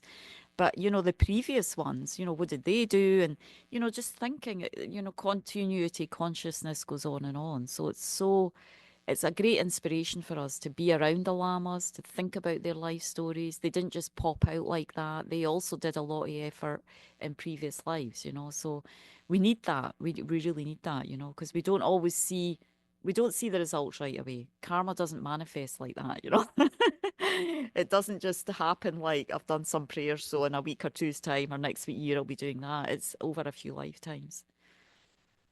So any questions, comments so far with the practices? We had quite a nice few questions, and yes, Dana has a question. Yeah, I have a question about the Om uh Hum Yes. mantra. And when you're doing it, are we thinking about the colors you talked about, the blue, the white, the red? Or are we just sort of doing the mantra? I think, you know, ideally you place them, you know, the Om, you definitely do the visualization of the white, red, and blue light. Even when you do practices like Tara, medicine, but, you know, when you do Tara practice, she has a white Om, a red A, and a blue Hum. You know, that's kind of across the board for a lot of the deity practices. But, you know, we're not there yet. So Lama created this meditation where we could just start. We're just getting a feeling for mantra. What does it do for your mind? Does it create space? How does it work with you? Just doing it really simple. So if you can, and you know, you just do what you can in that. But if you can hold the white light, because then you want to purify. Sometimes some of us don't see light very easily. Well, that's okay. You just focus on the sound or the feeling of the mantra there. You know, whatever's not pushing the mind, but just whatever's coming for that part of the meditation, you just do that. And then through familiarity, things open up and get clearer and get deeper. It's just a process, you know. But it's important not to just feel like, I can't see that white. Oh, I'm not doing it right, you know. I mean, that doesn't, you just, you know, or, you know, because once you do like Tara, I can't see your hand or I can't see, that's more about at the level of the feeling. You know, are you getting a feeling? Is something moving your mind there? You know, we can't, I mean, even I've visualized it. I mean, I can't see all the different parts. It's like just feeling that the Buddha's there, the golden light, like the sun shining on you. And again, what you really, the more you do these practices, the more you start to feel it just starts to work, you know? I mean, it's just like when you do yoga, when you first do it, your hands up there, your eyes, you know, you go to a yoga class and you're like, and most people try and do too much too soon and they hurt themselves. Yeah. Is that, I mean, Bay's a yoga teacher. So I'm looking at Bay, but I mean, I did a yoga teacher training and it's, you know, and I was, you know, I knew like I shouldn't try and just get my arm there for the sake of it kind of thing, you know, or I need to make sure I get all the way back there. It's not, it's like, because otherwise you hurt yourself if you try and do everything, you know. Or it's like when you're trying to drive a car, if you try and do everything, you'll end up having an accident, you know. I mean, to a point, you have to be able to do a certain amount of stuff, right? So I think it's just like, you know what the body, the meditation is. And that's how I approached it most of the time. I'm like, okay, I'm just happy with whatever's coming up and I'll work with that. Because it's like yoga, if you push and you stretch, you'll end up with lung. Lung, the word for Tibetan Buddhism for kind of agitation of the mind is lung. Lung is actually means wind. So, you know, as I've mentioned that the wind and the mind, we are actually working with a subtle wind and mind element together. We're not just working on our mind. We have to be careful with the lung energy. That's why when we do the 9-round breathing, you feel there's a wee bit clarity, spaciousness. Of course, when we do yoga, we feel that a bit as well because you're breathing. You do a lot of breath work when you do yoga as well, or any kind of movement, even exercise. If you breathe, your mind feels clearer. So, because yeah, wind and mind they're working together. So, similarly, if we try to push too much with these visualizations, we'll create it. It makes the lung tight, creates stress and anxiety. So many practitioners, myself included, I got terrible lung at one point. Not so much through meditation, but because I was pushing at my teacher's house and trying to work too hard. And I think it's just, sometimes you get lung and it's okay. You're purifying as well. But you want to be careful, with that, not pushing visualizations and just kind of like putting some effort to get there with the meditation, but then being happy with what's there. And then just working through that. It's a middle way approach. I think San asks is Om Ahom is the chant. Yes. So someone's asking? Yeah, San. Sorry, who asked? San. Zan. Oh, Zan, yeah. Oma home. So yeah, because Oma, as I say, many as you develop, if we keep going in this tradition, you'll end up taking initiations. Well, I hope you'll take initiations. I don't mean you'll end up, but ideally you may feel inspired to take. I mean, a lot of initiations you take, they don't come. Once you take one or two, there's often not a lot of commitments on top of it. Depends which ones. But if you take some initiations, sometimes you have a commitment to recite some mantras or do a daily practice. And of course, you need to try and do that as much as possible. But there are, Kirti Rinpoche would say, if you were sick or something, you can't do it that day. Oma Hong encompasses everything. Those syllables are really profound, So I think even at the level of higher practice, I have heard that, your subtle wind and mind sort of resonates with the sound of Om Ahom. When you really get into your sort of inner, more subtle psychic body, you can hear that.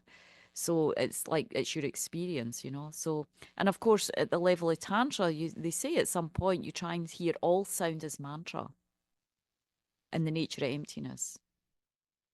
So these kind of meditations just start to get us familiar a little bit with mantra. And the other thing that also Yangtze Rinpoche talked quite a lot about when he was leading the Tara retreat at Vajrapani a couple of weeks ago. Of course we have shamatha, yeah? So we do some of us, and that really resonates with us. We need to do some concentration. We need to develop that as well in the practice, and that comes a little bit more in the higher scopes.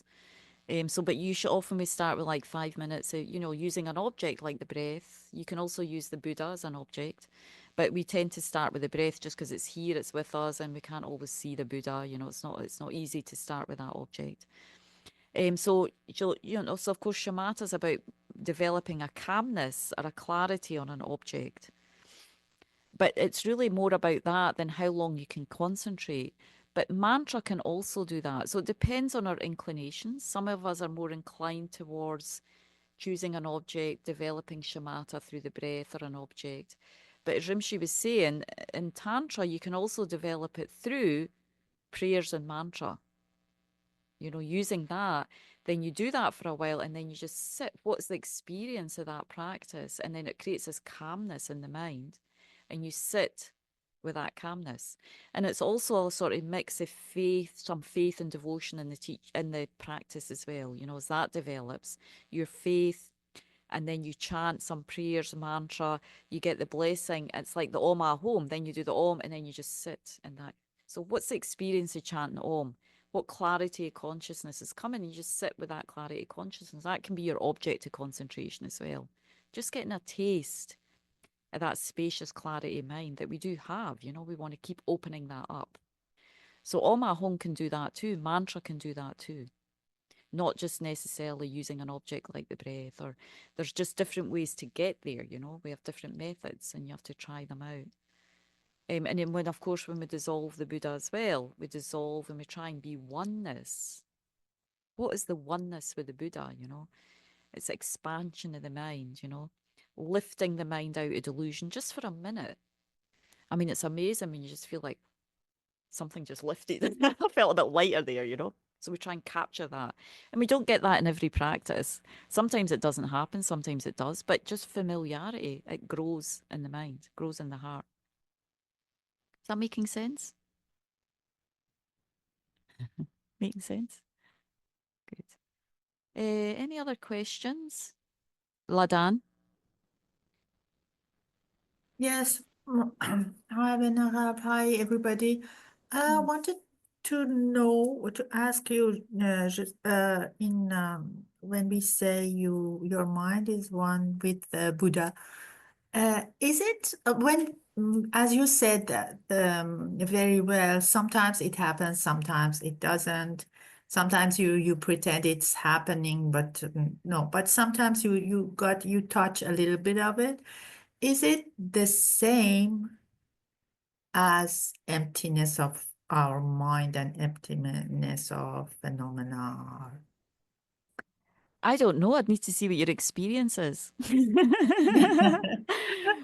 But, you know, probably not yet, Ladan, but I don't know, you know. I think you'd know if it was. I It would be a don't pretty know. mind-blowing experience.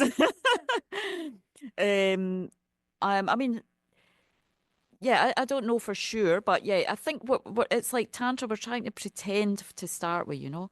But every time we plant these seeds and do these methods, you know, the prayers, the dissolution, or oneness, something's as you say, sometimes you feel a lifting, a lightness, a space. You just be there, and then you apply, you know, once you go into the emptiness module, there's a little bit there you can apply some logic and reason. You know, there's actually the 4-point analysis. You can do that. It's more of an analytical meditation. Okay. Or even you can just think. I Uh-huh. mean, if you really got the experience, your eye would totally disappear. And that's mind blowing. Mm. Uh-huh. That's another Yeah, reality. you cannot forget or I say, don't, I oh, think you would maybe be like it totally is. like, it's an earth shattering kind of earthquake experience, you know? Not that I've had it. I mean, I did have one experience. It wasn't really completely correct, but I did have one experience. I didn't tell anybody for years because I thought, oh, you're not supposed to speak about your experiences. But I was in Shravasti, where Lama Zopa Rinpoche actually sent me there. I had just been practicing about 2, 3 years. I had just become ordained about a year before.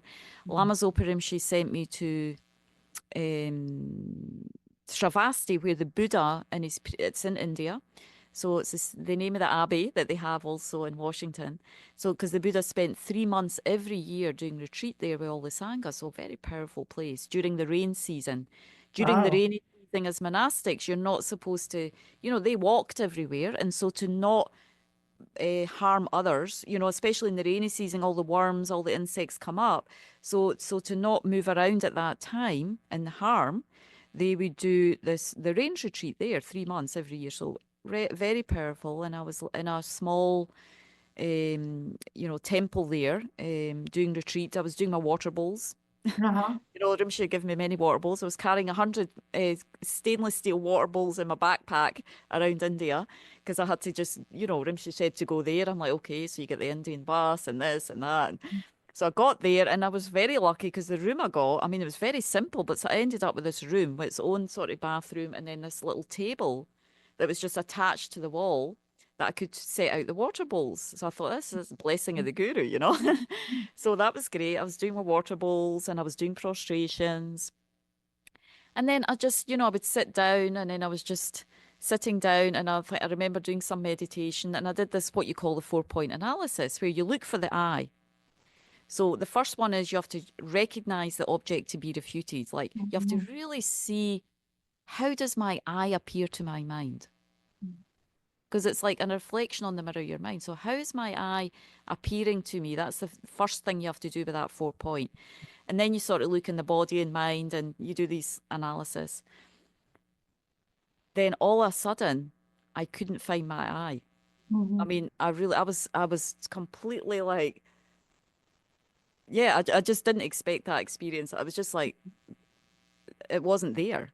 Mhm. And then I just went and you go into I went in a completely other place where I don't know, yeah, I was somewhere else and the eye was not appearing. Mhm. And then I started to feel like really light, but then a huge fear.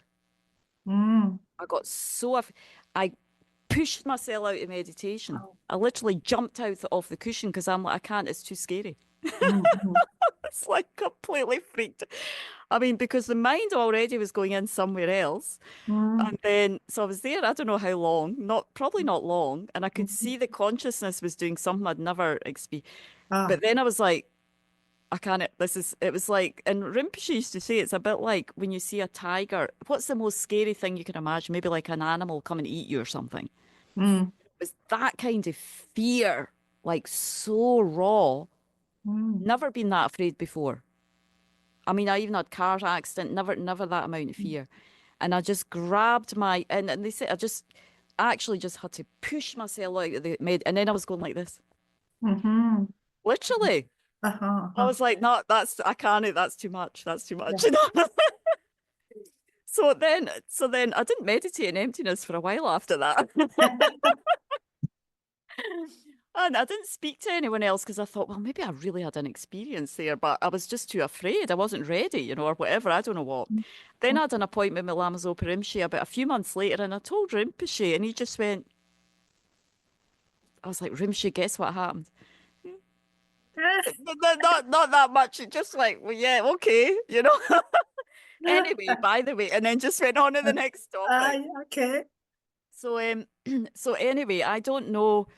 Yeah, I think it was like kind of my interpretation. And then some years later, when I did end up sharing the story with others, I've shared it with this other lady, and she had the exact same experience. Mm-hmm. Knew it was the same thing because she said she also jumped off her cushion, and she's like, I can't, you know, where am I? Yeah. Okay, I'm back here. You know, Mm. you're just not there or something, you know. So, but I don't think that was the quite right experience because I think what was happening is I was going into nihilism. Oh, yeah. And so you need to be able to pull that back and find the middle way, you know. So I think my mind, I had actually not found myself at all. Uh-huh. But unless you know how to carry that experience through, you can go into nihilism. Yeah. So I think that's why, and also you need to keep doing that. You need to repeat and repeat. So, but it gives you some encouragement. And I was in a very holy place. So I think just being in a holy place, you have some merit for past life. These things can happen when you're in the East. I've spoken to a lot of people who have incredible experiences in these holy places because the power of the place, you know. But the thing that for me was I got a little bit nervous about meditating in emptiness for a while. Mm-hmm. The fear of life, it was like, I don't know if I want that, you know. But it was because it wasn't quite, you know, I wasn't able to really manage that. I was still too new in my practice, so I didn't know how to manage Yeah. to really go through that. And this is where you also need a strong foundation on renunciation. You Mm-hmm. know, I realized my foundation wasn't quite strong enough. You know, my wish to get there. There was things just not strong enough to support that at that time. But Mm-hmm. it's okay. You know, I had that experience. It's like, okay, your mind can definitely go into other realms of experience, you know? Oh, wow. So anyway, so that was kind of my experience. So I definitely knew. I mean, there's no doubt that you know that something else has happened, but it wasn't quite what was needed at that time. Or I mean, it was a good experience, but I realized I needed more foundation as well to Yeah. be able to really go Yep. with that. So this is why gradual build up is really good anyway. Mm-hmm. You know, Yeah. Good. just keep dissolution, keep doing shamatha, keep doing your analysis, and your mind gets finer, the delusions get finer, because these instant experience, it's, you know, it's good, we need experiences, but it's the continuity that's so important. Yeah. We need to stabilize all these experiences, Mhm. you know, so we Have need. are we going to have like a session about emptiness in Lamrim in our courses? There's a whole module on emptiness. Okay. Yeah, a whole module on it, yes. Okay. There's a whole module on bodhicitta, on Uh-huh. the next module's on the middle scope, you know, and Uh-huh. then Uh-huh. you go into the higher scope after that. And then it's gonna be more on emptiness. Yeah, emptiness, bodhicitta, transforming problems. I think there's 3 modules Okay. just on those 3, you know. So Uh-huh. Okay. but Thank yeah, you. it's definitely good to have experiences, but also not to cling on to them. I think partly that's why Rimshi was like, because I was Yeah. like, guess what? I Don't had give this too much experience, and energy. he's like, Yeah. okay, you know. Anyway, you have to do another 300,000 Vajrasattva. Okay, right. But you So know, grateful you don't that want you shared that with us. Thank you so yeah, much. yeah. Anyway, I'm still haven't realized emptiness, but I do feel that the mind gets a bit, you know, you do get a little bit more insight into your own ignorance and your own, you can see things more and more over the years, which is really important. You need to be able to see your delusions. You need to create space from them, and you see how they're working in your mind, and you just you stop clinging to them as much. That's what's really important. Creating Yes, space. but the problem is, well, when you say, I understand when you say that we take distance, we give ourselves more space to see ourselves. But for me, the problem is I get judgmental on myself 15 years ago, 50 years ago, or 5 years ago. I get right away, I get judgmental. So I need Yeah. to.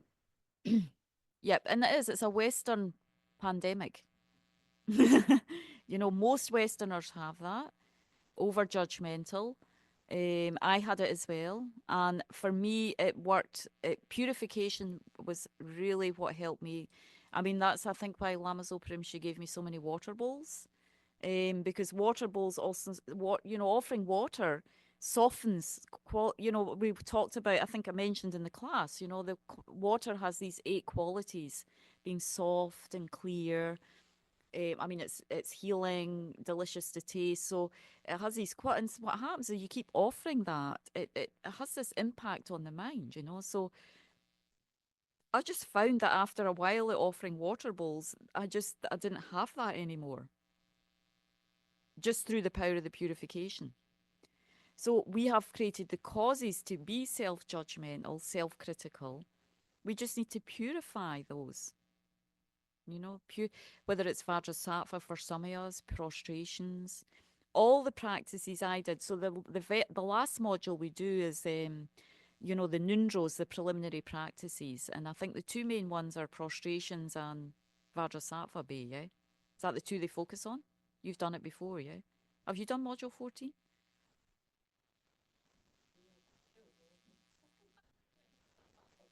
Oh yeah, no, I mean, but that's the 2 that they talk about in the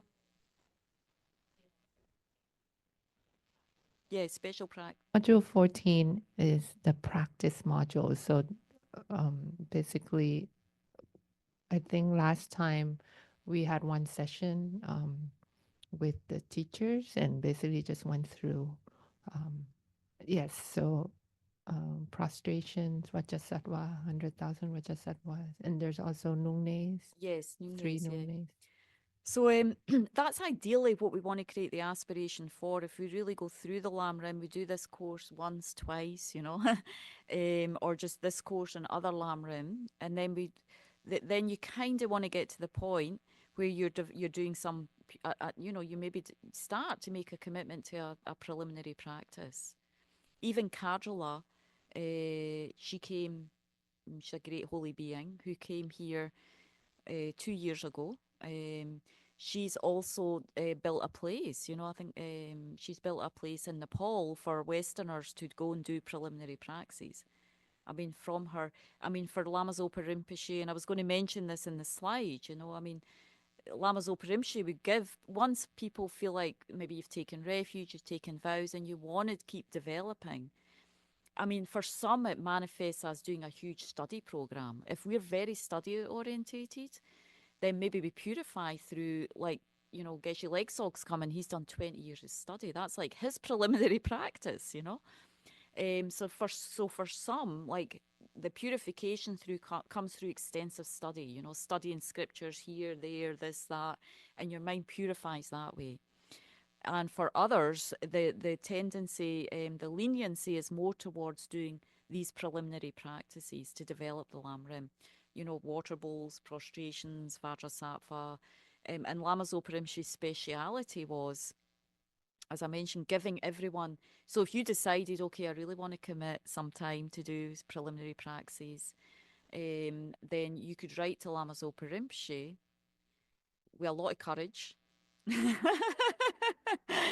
being very like brave that you're going to get a big list, probably. Not everybody did, but many people did, because it was a lifetime list.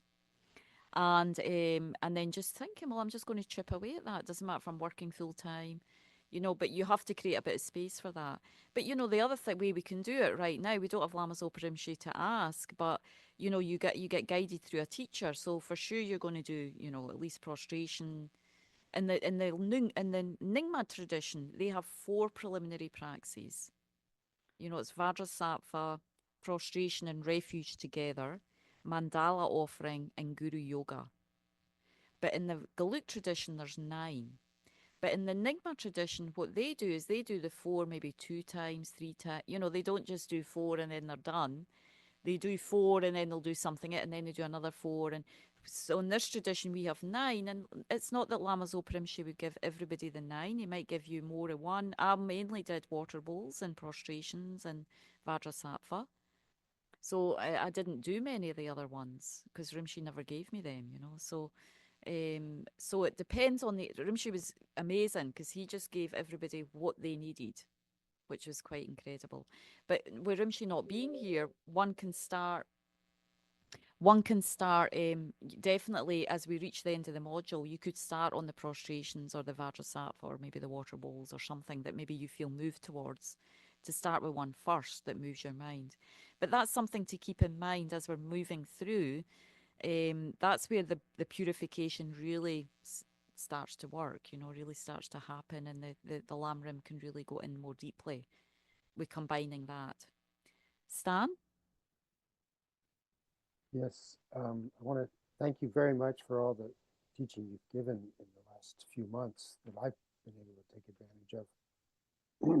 I'm wondering, however, when the next module begins, because I don't believe I've noticed exactly an announcement about it.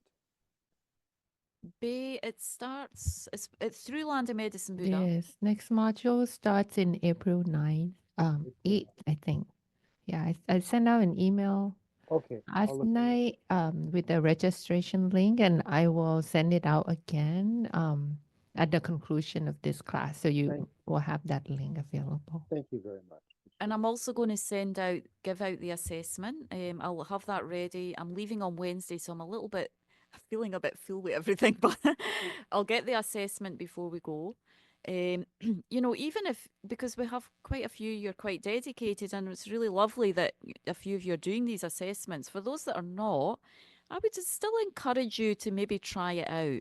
It gives you a sense of, you don't have to, of course, it's open book, but it might just help you go over, it just helps you to revisit that module. Even if you don't have to get it all right, it's not about that. It's just about checking in with what you remember for the module. It's not about, oh, she got an A and he got a B. I'm not doing it like that. It's really just about, putting something on there that you remember that was significant. There's a few questions, of course. So it's a little bit of a test to like what you remember, but you can always check that out. But it's also a bit like, it reminds you, it's another reminder, because there is a lot of material in this Discovering Buddhism, So we can't get it all, but you might, even if you just do 2 or 3 of the questions and send it to me, that's okay, Just say, well, I just wanted to do a few questions, and you can do that too.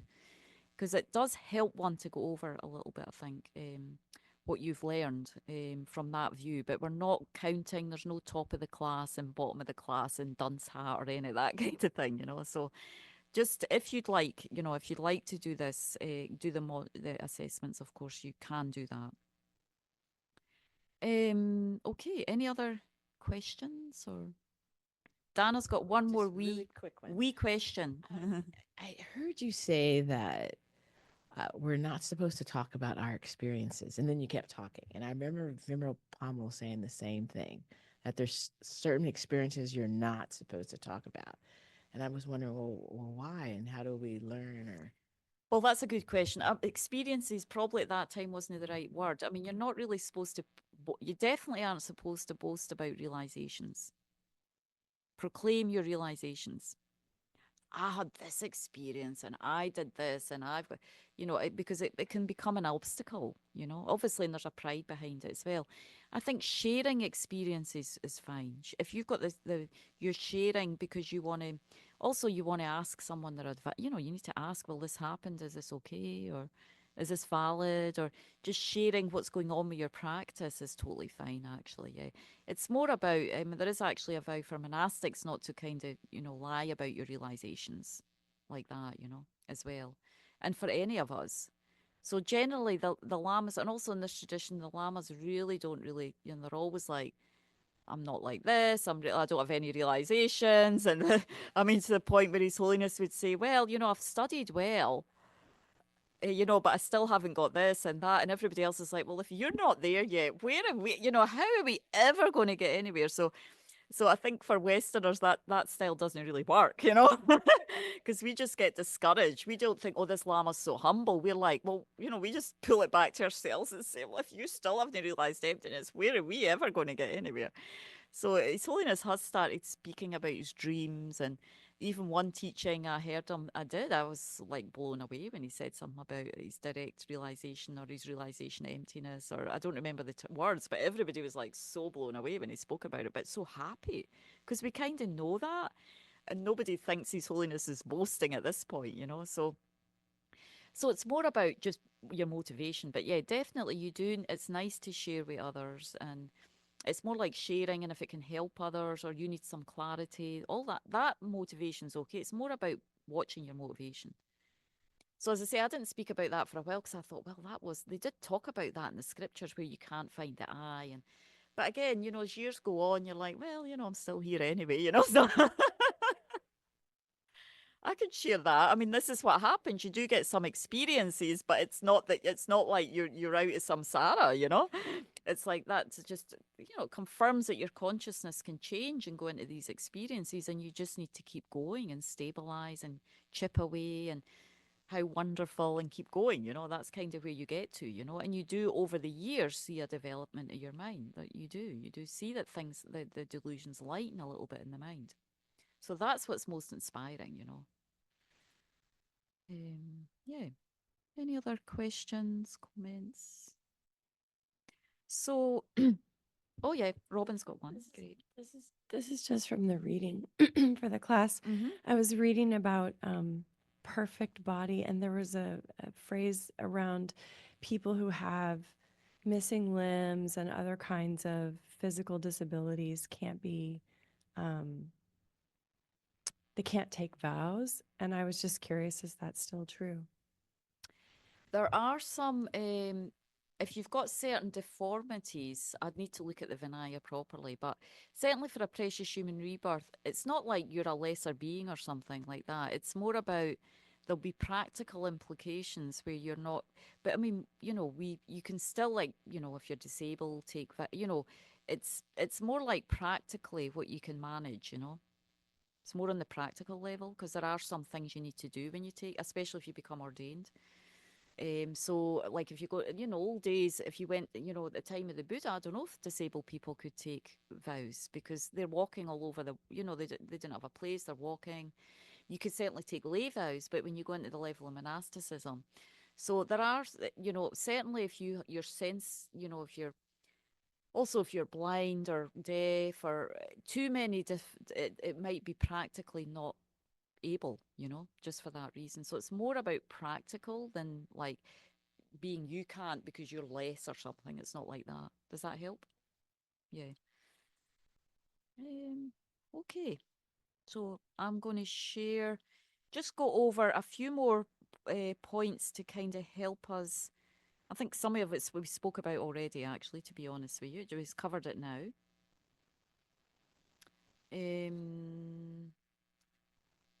Just this last slide I didn't get to in the class. So let me just put on slideshow. On slide. Oh, did that just popped out again. Sorry, back again. Oh, I lost it altogether now. Oh dear. Sorry. Give me another 2 minutes. Just dropped off the screen altogether. PowerPoint.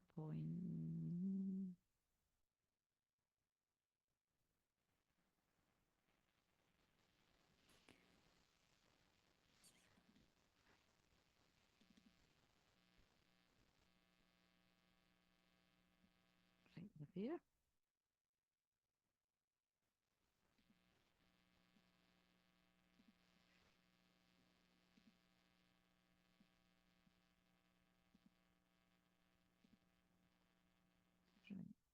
Way down again. I have to scroll all the way down again. You're here.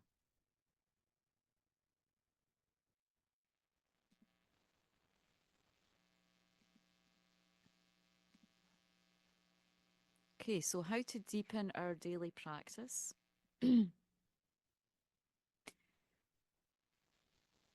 Yeah, I think so. Actually, because we've been talking now, most of this I think I've probably covered. But the main thing is it needs to be, we do need to hit the practice. First of all, we hear the teaching, sorry, intellectually. It basically, they use this expression, needs to go from the head to the heart, yeah? So we hear the teachings kind of, we need to understand them intellectually. We need to get clear on them intellectually. And sometimes even when you hear something, some teachings as well, they hit your heart right away. Yeah, it's like, whoa. I mean, they kind of have to. You want that kind of tremor or earthquake. We want that to happen. That's what impacts us. But then after a while, it's like, oh yeah, I heard that then and it impacted me, but now it's like, you know, we're not feeling that anymore. So we need to. That's why. Yeah, basically just emphasizing for it to become experiential and to avoid insensitivity to Dharma. We remember I've talked about that quite a lot in the beginning, where we think, oh, I've heard that already. We need to do this combination of the four aspects, you know. Purifying, accumulating merit, to kind of emphasize this, making requests and meditating. And of course, under purifying accumulated merit, teachings come under there. That's why I'm mentioning, you know, like for some people going and doing extensive study, that becomes their purification, accumulation of merit. For myself, it was more like receiving some teachings and then purifying, accumulating merit and trying to get an experience of just what I've heard, you know, through the Lam Rim. So we have different capacities in that way, but we want to make it we want to make it experiential. It needs to be emotional. It needs to hit our heart. And that's why we do need the, we do need these preliminary praxis. So even just getting familiar with doing the 7 limb every day, doing it a little bit more slowly, even we can't do it every day like that. But some days when we can, we do it a bit more slowly, meditate in each verse. You know, do a bit confession, do a bit rejoicing. Offer the wheel. Really imagine, you know, I'm offering this Dharma wheel on behalf of all beings, so we all receive the teachings always, and we stay open. You know, you can make it your own as well. You've got the basic structure of how you think and how you meditate, and then within that, you make it your own heartfelt, you know, experience. And that's how we avoid insensitivity. So every time we're doing a daily practice, and then when we go and hear teachings, it's something else is going in. There's some just going to the head. There's some just sitting on the back burner because we're not ready for that yet. There's some intellectually we're just working and chewing on. And there's maybe another level where it's like going a little bit deeper again, you know, because we're doing the praxis, we're doing the purification, accumulation of merit. So there's these different layers where it's impacting and touching us. You know, we want to be touching and impacting on these different layers in our practice. So also, so in terms of practically, so what we did in the last meditation, I was trying to give an idea. So we do the refuge, the mandala, the 7 limb, and then after, either before the mantra or after the mantra, or both, we try and choose a topic So because the other, what Lama Zopa Rinpoche also gave people, which was really helpful. So you got your like, how many thousands vajrasattvas and prostrations and, whatever was your body, your purification, accumulation of merit. And then what Rinpoche also started to do in the last 10 to 15 years was give people how many months to meditate on the Lam Rim. How many months on what we call the lower capable being. I call it, say, scope, but it's really mean the lower capacity. So I think Rinpoche gave me something like 3 months. So that would be 3 months on what we've just covered.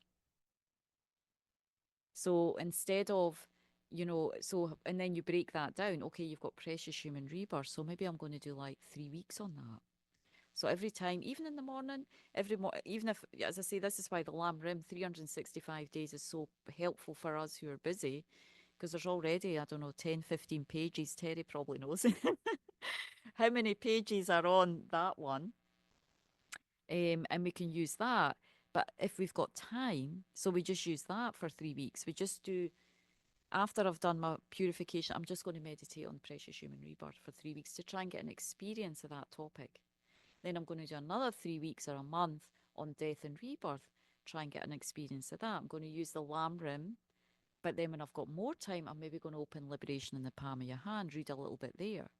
Or I'm going to open, I'm going to read the foundation. There's also prayers you can do, like the foundational good qualities. There's a verse in there on death and rebirth. I'm going to meditate on that. Or there's so many Lam Rim books, Lama Zopa Rinpoche has, the book we used with Venerable Sangye Kadril and Lama Zopa Rinpoche, The Fear of Death. I'm going to sit and read through that. And sometimes you don't need to read like volumes. You can read like, if you've done these praxis and then you do a little bit meditation on death and rebirth, death or impermanence, or you read a paragraph, sometimes you just feel like, oh, I feel some shift, I feel that. I feel like my death could come at any time. I feel like, gosh, we really are all dying here. I feel that on a different level. And then when you get a feeling, what you do is you just sit and meditate on that feeling.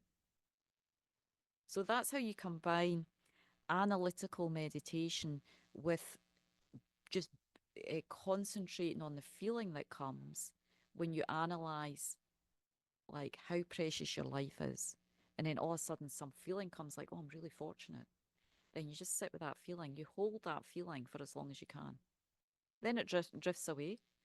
But the thing is, it's creating a more powerful seed, an impression on your mind when you just hold the feeling in that space of what we call shamatha, So that's kind of how you meditate in the Lam Rim. You do these prayers of purification, then you read and you contemplate, you think a little bit about the topic. And then if a feeling comes, you just sit with that feeling for a while. You can even do a few mantras. So fortunate. I'm so fortunate I have the appearance of this precious human life. I'm not an animal right now. So Lama Zopa Rinpoche says, it feels like you've won the lottery. You get this kind of feeling like, I'm so lucky I'm not a fish in the sea right now. Because when you really go into that meditation on the animal realm, it's very profound. What's really going on for them. What we would like to be going on for them. And what in reality is really going on. We can't completely get into their mind because we're not clairvoyant. But Lama Zopa Rinpoche said one time to one, I maybe shared this story before. There was one, he's a Westerner, but he was very unusual. Michael Losang Yeshe. His mother she was probably in the hippie times. I'm sure she was probably a hippie, but I'm not 100% sure. But she was in Copan in the early days. Most of them were hippies in the early days. And of course, she decided to stay in the East, and she had a son. And I think probably Lama said that he was to go in the monastery. That was really unusual. A little Westerner going in the monastery with all the Tibetan, all the mostly Nepalese Sherpa monks. So he was very young, but Lama and Rinpoche sort of, would sort of take care of him a little bit as well, So he's now actually he's a translator in one of our centres in Australia. He's a monk still, and he translates and teaches in Australia. I think he's in Australia, maybe he's in Europe. Can't remember. I've only met him a couple of times, but anyway, he's probably around my age. Anyway, he grew up in the monastery, and at one point he was up in Laudo with Lama Zopa, and Lama Zopa was in Rinpoche's room. He was sleeping with Rinpoche one night. He was only like think he was quite young. He shared this story. And of course, Lama Zopa Rinpoche was up all night, awake. And he had fallen asleep, I think, in Rinpoche's chair or bed or somewhere there. And he woke up in the middle of the night and he said to Lama Zopa, he said, how come you're still, you're not sleeping, because he'd fall asleep and wake up and Rinpoche's fall asleep. Rinpoche, I mean, that's just how Rinpoche was, still there. So he was like, how come you're not sleeping? And he said that Rinpoche said to him, if you could see the mind of an animal, you wouldn't sleep for wanting to create merit to get out of samsara. So that's, yeah. So of course, I have no doubt at that time, Rinpoche was clairvoyant. He could see the minds of animals. We think we see them, and we do a little bit. Obviously, if you get a pet, you get to know their personality and all that. Oh yeah, she's like this and like that, and she's very cute and she's very loving, and of course, animals have qualities too, but. That was what Rinpoche's view was, that's what the view of the Lam Rim is, and I'm sure Rinpoche had the direct realization of that, that. So for Rinpoche, and also the aspect of that is that first of all, you don't want to be reborn like that. You have great compassion for the pet, and also you have this precious human opportunity right now to not reborn there again. And another thing that Rinpoche shared, at one time we had a dog at Rinpoche's house. The first dog that Rinpoche had, Omani paid me home. At Rinpoche's house in Aptos. When I wasn't there, I took care of the dog for a while, of Manny for a while. We also call her Manny, for a while, and then I left for a while, and then she passed away at some point. And when she passed away, one of the nuns got quite sad, and because she was the main caregiver, as you do, you get sad, and I don't know if it maybe was going on. It's fine to grieve, grieving's one thing, but. Anyway, she was still sad or whatever, and she told me that she'd said to Rim she was really sad or something like that. And Rinpoche said, well, why are you unhappy? She's no longer in a dog's body. She's out of the dog realm. Something like that. So again, if you have that clairvoyance, and I think that as well, when people pass away, we don't know whether to be happy or sad in a way, because we don't know where they've gone, So of course there's a grief anyway, loss. I mean, I totally get that. You lose, someone close to you, you still have to grieve, but it's like we still don't know where they've went, So anyway, that was Rinpoche's kind of how Rinpoche would see it, and that's really the reflection of how we feel with these type of meditations, just getting a deeper insight into all these topics. So it doesn't involve us to think about, there's like 8 freedoms and 10 richnesses in the Precious Human Rebirth teaching. So what you might do is decide, I'm going to spend a month just focusing on and trying to get a feeling of that. Even if I can just read one of the Lam Rim 360, one of those, and then maybe on the weekend I can, as I say, read a little bit of Liberation Palm, read another text, and get a wee bit more insight, think about myself, reflect, watch a movie on the animals, and it's like, it is, not a movie, but these documentaries. It's all looked from the side of curiosity, but from the other side, it's like, wow, that's scary. If you're getting chased by these tigers and lions and all, it's like unbelievable, So it's good to, that, and then there's the hell and all the different realms. As I say, all these realms are all in this realm anyway. So just to go through that, and it really makes you feel like it changes your mind. It does create a shift in awareness. Certainly for me, when I met the Dharma, I didn't know any of this stuff either, So when I met the Dharma, and I did spend quite a lot of time on Precious Human Rebirth, thinking about the animal realms, because they're the ones we see the most.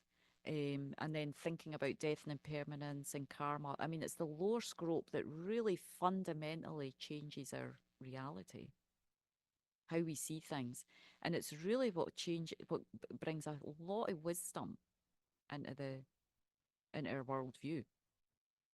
Huge when we think about it. Maybe not for some of you, but it definitely did for me, because I didn't have any of that worldview before. Not much, maybe a little bit, some idea, inkling, but not that level of worldview. So that the lower, these main ones that's why it's such a strong foundation, for the rest, because you actually cannot develop bodhicitta, which sounds great. I love all beings. I did take ecstasy for a while when I was younger. I mean, it was great. I loved all beings, you know. And it did. It had that impact. And I'm like, wow, this is amazing. So I met the Dharma and I'm like, oh, you could really do that by yourself, you know. But, you know, even that, you can't do it. You can't really develop love for all beings without the lower scope, because you don't understand the extent of suffering. And you can't encompass all beings.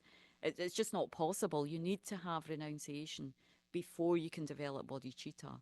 A lot of people want to jump to the bodhicitta because, of course, we want to feel love for everybody, but it's still going to be very not deep. You know, it's not going to be really deep, and it doesn't create.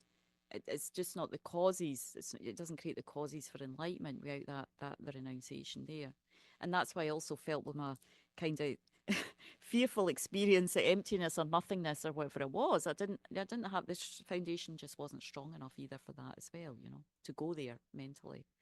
And that's okay, you know. So that's yeah, that's kind of, so you know, can see there's some work there. There's some work, but we just, not to get overwhelmed, we just step by step do what we can manage, you know, together.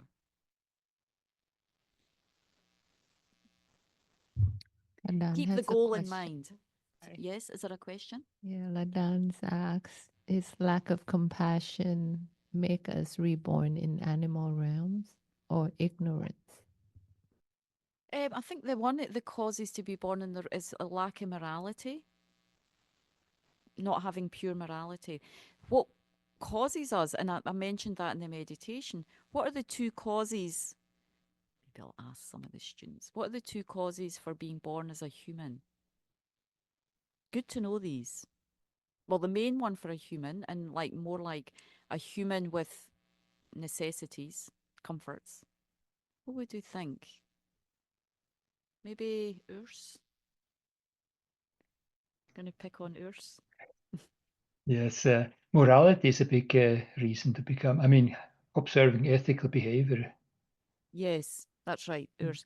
And then, yeah, that's right. So morality, that's why in the very beginning, what we emphasize is, you know, karma, taking care of karma, and also keeping the vows. So if we take the 5 lay vows, or 4, and also someone else was asking me about that, maybe we can't take the 5, you know, no killing, stealing, lying, sexual misconduct, and intoxicants. But we could take 3. You don't have to take 5. You can take 1. When you take refuge, you automatically take, you know, not killing, harming other beings, killing. But the other 4, you can take how you can manage right now. So even the intoxicant one, many people feel, you know, as a lay person, sometimes you have to be in family gatherings, and if you don't have a glass of champagne, or everybody's like, who are you? You're a freak or whatever. So I know a lot of lay students, you can take that vow not to get intoxicated. So you can still take it, but you can have a glass, you know, if a glass of wine's not going to intoxicate you, can have that in company. But you're not, your plan is not to get intoxicated in your life, you know. Tommy? I mean, I've thought about that too, because I've thought about the challenge with that in the social kind of, but you also don't want to maybe have a drink every day, even if you're not getting intoxicated, but it's still limiting you from kind of using your mind more, right? So I don't know. So, sorry, what do you mean? Well, I just feel like even just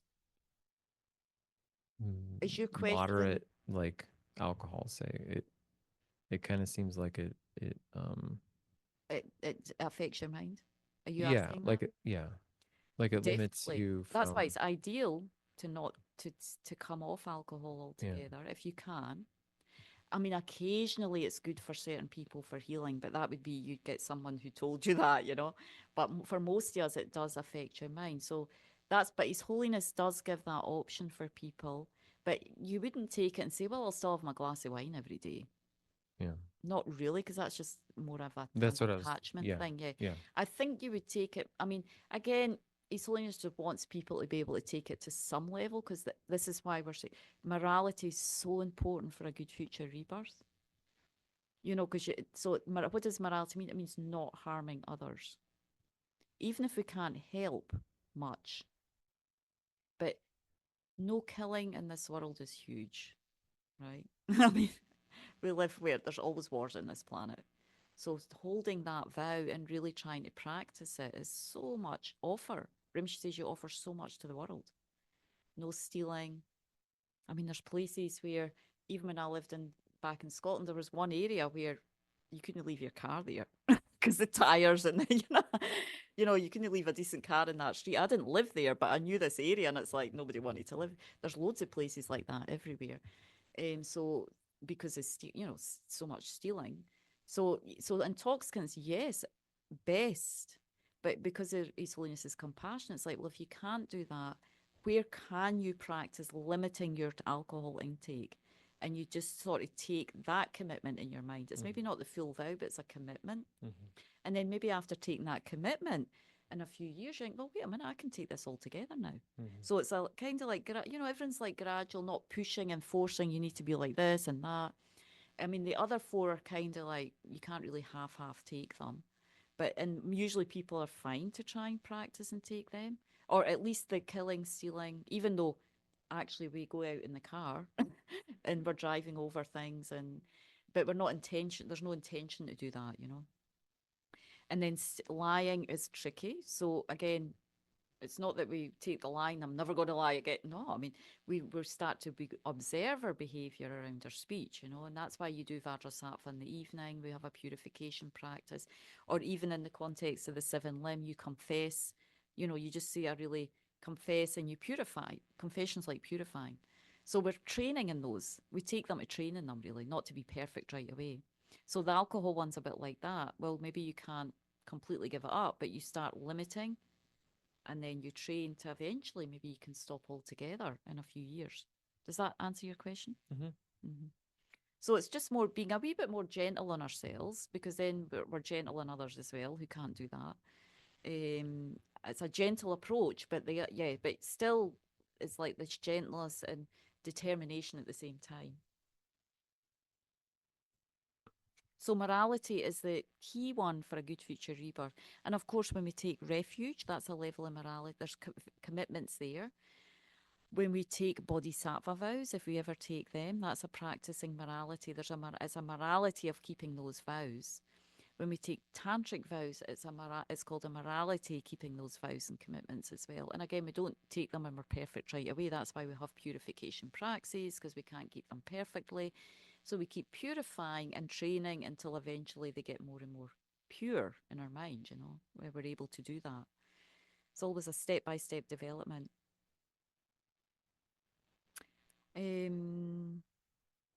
Keep the goal in mind. So, because the whole goal is, I think I touched on it a little bit in the meditation, the whole goal, what time are we on? Because we're 1:20 or something. Yeah.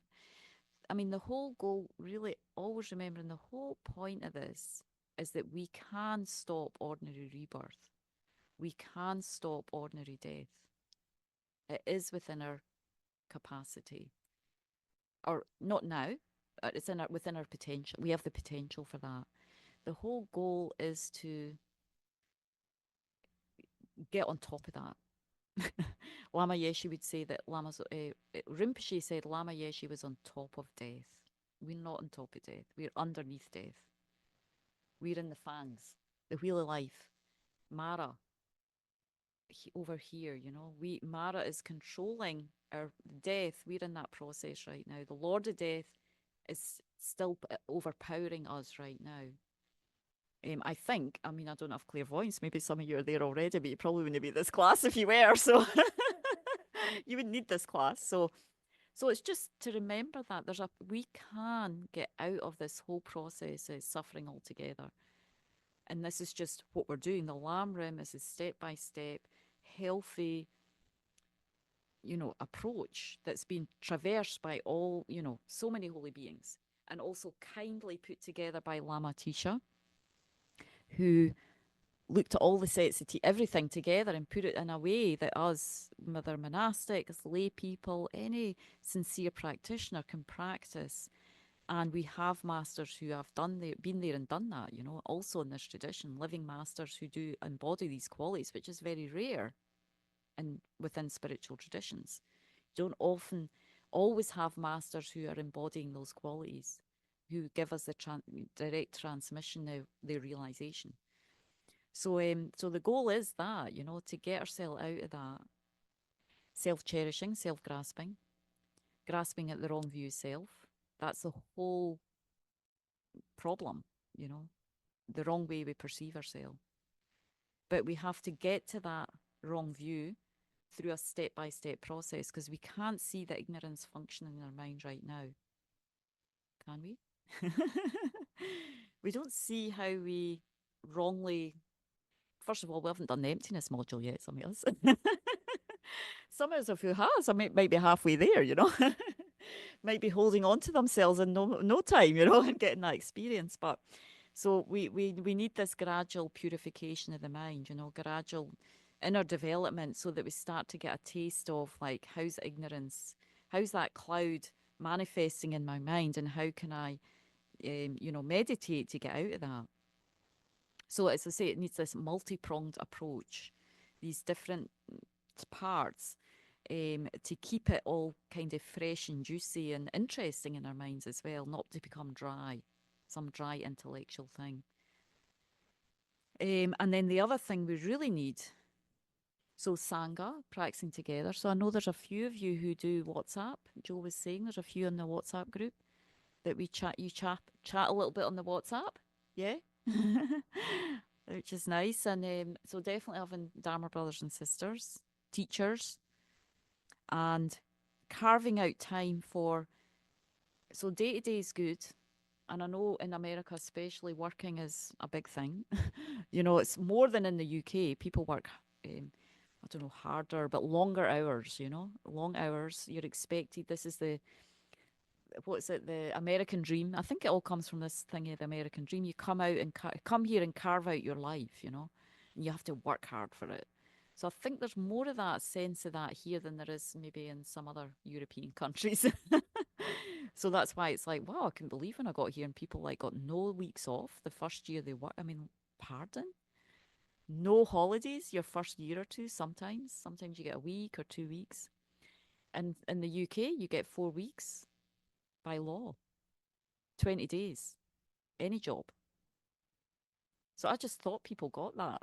It took me a couple of years. So it was like, I was at Vajrapani and it's a retreat place. And it's like, well, people will only be able to come for that or this. And I'm like, they're like, no, some people don't get any time. You know, they don't get a year. They don't get a week off. You know, I was like, gosh, that's unbelievable. So I guess we were very spoiled in the UK. So anyway, yeah, but if you can, you know, so within whatever your work volume, however your work life looks like. So, I mean, of course, I live at Vajrapani, very, very land of medicine Buddha. We have these retreat centres where you can go and engage in group retreats. And we even offer, right now, we have the Kopam West just starting. That's a retreat that's offered for, well, you put down a $200 deposit, but you can take it back at the end. So we run that retreat twice a year. And it's like 8 days. And so that goes through the whole Lamrim again, but it gives you a place to hear the teachings again, meditate, and you have 8 days just to be in this blessed environment to kind of deepen there. So that's, we have that there. Land of Medicine Buddha offer retreats. So to do or also Vajrapani has a retreat cabins that you can rent out and do your personal retreats as well. So I think that's important to try and do that as well. That's where you really get more taste when you go into your own little retreat space as well. Even at home, I mean, because I've worked a lot of the time as a nun. So, but often on my day off, I would have like I'd say, okay, the whole day or the whole morning. Of course, not having children, that works. But you still get tired when you're working, you know. So I would still get tired and have to rest a bit. Then it's like, okay, the whole morning or the whole afternoon, I'm just going to do like a bunch of practice, you know, and do some retreat and read. And so I had to also do that, carve that out, because I wasn't like in retreat all the time or just floating around, going to teachings and studying and practice. No, I still have to work at a centre, work at Rinpoche's house. So I do know what that means. You get tired, you need to rest, but then creating a space where you can do half a day retreat. You know, you have to create that, plan that out. Half day retreats is maybe manageable within our works, you know, even once a month. or one day retreat once a month, and then maybe a couple of times a year I'm going to go and do a group retreat, a weekend or a week, or go and to a cabin, rent out a cabin for a weekend, or like that, you know, planning how's my practice going to look like to deepen this. So that's kind of just some ideas to how to deepen your practice and avoid insensitivity. Make the teachings really always fresh, you know, keeping this freshness, this interest in the teachings, different ways to do that. Keep it feeling like you're progressing and looking far ahead, not like, oh, I've done this and I'm, you know, I can't feel anything, you know, recognizing there'll be times when you're tired and burnt out, just doing a shorter practice. Then when you've got more time, I'm going to do more retreat then. And, you know, when we're burnt out and tired, you can't meditate. I mean, you can't, you have to rest. Just chill out, watch Netflix, do whatever you need to do, or go in the garden, go for a walk. Mine needs to be a wee bit rested. It does need that. So that's to recognise that as well. We need to rest, and then when the mind's rested, then things happen. You have an environment where things can work in the mind, you know. So not pushing too much. It's not easy, but it's possible. Any other questions? Tommy? I know this is a strange thing to say, but I wonder, so it isn't also the goal sort of really like to be able to benefit others, and because sometimes I feel this kind of aversion, I don't know if that's the right word, to dwelling too much on what I feel is like the fear kind of topics of like, and I know that maybe that's not a good way to put it, but I feel like sometimes learning and thinking too much about Dharma and about I'm sorry, not Dharma, karma, and about you know, life, animal life, and all these things, and what your own rebirth might be, feels a little like fear They're a bit oriented. weighty, yeah? Yeah, They are weighty. There is a bit of fear. I but mean, there's and part of it might be because, you know, the whole insensitivity topic. Like maybe I'm not, you know, maybe because I'm maybe overreading and overlearning that I'm, yeah, kind of not and there's a bit of practicing enough. resistance to some of these topics. That's why you have to be a wee bit careful just as a teacher bringing them up, because people can just run off. Yeah. I'm like, I don't want to hear that. It's okay to look at the fear and resistance, you know. I think that's why when we purify and meditate, the mind becomes a bit more pliable, and you want to just check that out a little bit more, and it doesn't become heavy.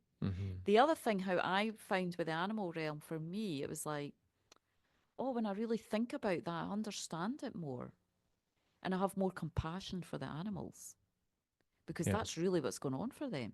Yeah. So it's more about, so yeah, compassion's important, because you should actually feel more open and compassionate after these topics. But there might be a little bit of like adjustment in the beginning, resistance. And it's okay, just look at the resistance and aversion and do the practice, purify, and then just reading. And it's not about, it's true, you don't want to be born there, but it's a bit like, you know, if somebody said, can you just put your hand in that fire there? You would be like, excuse me? I mean, a natural fear would come up because you're going to burn yourself. That's a good fear. Because if you didn't know that fire had the nature to burn, you would just go, oh, okay, then this might be a nice experience. And then, woof. But because you know, you've already developed the wisdom that fire has. Like kids don't have that wisdom. So it's a kind of like that, knowing what more's going on there.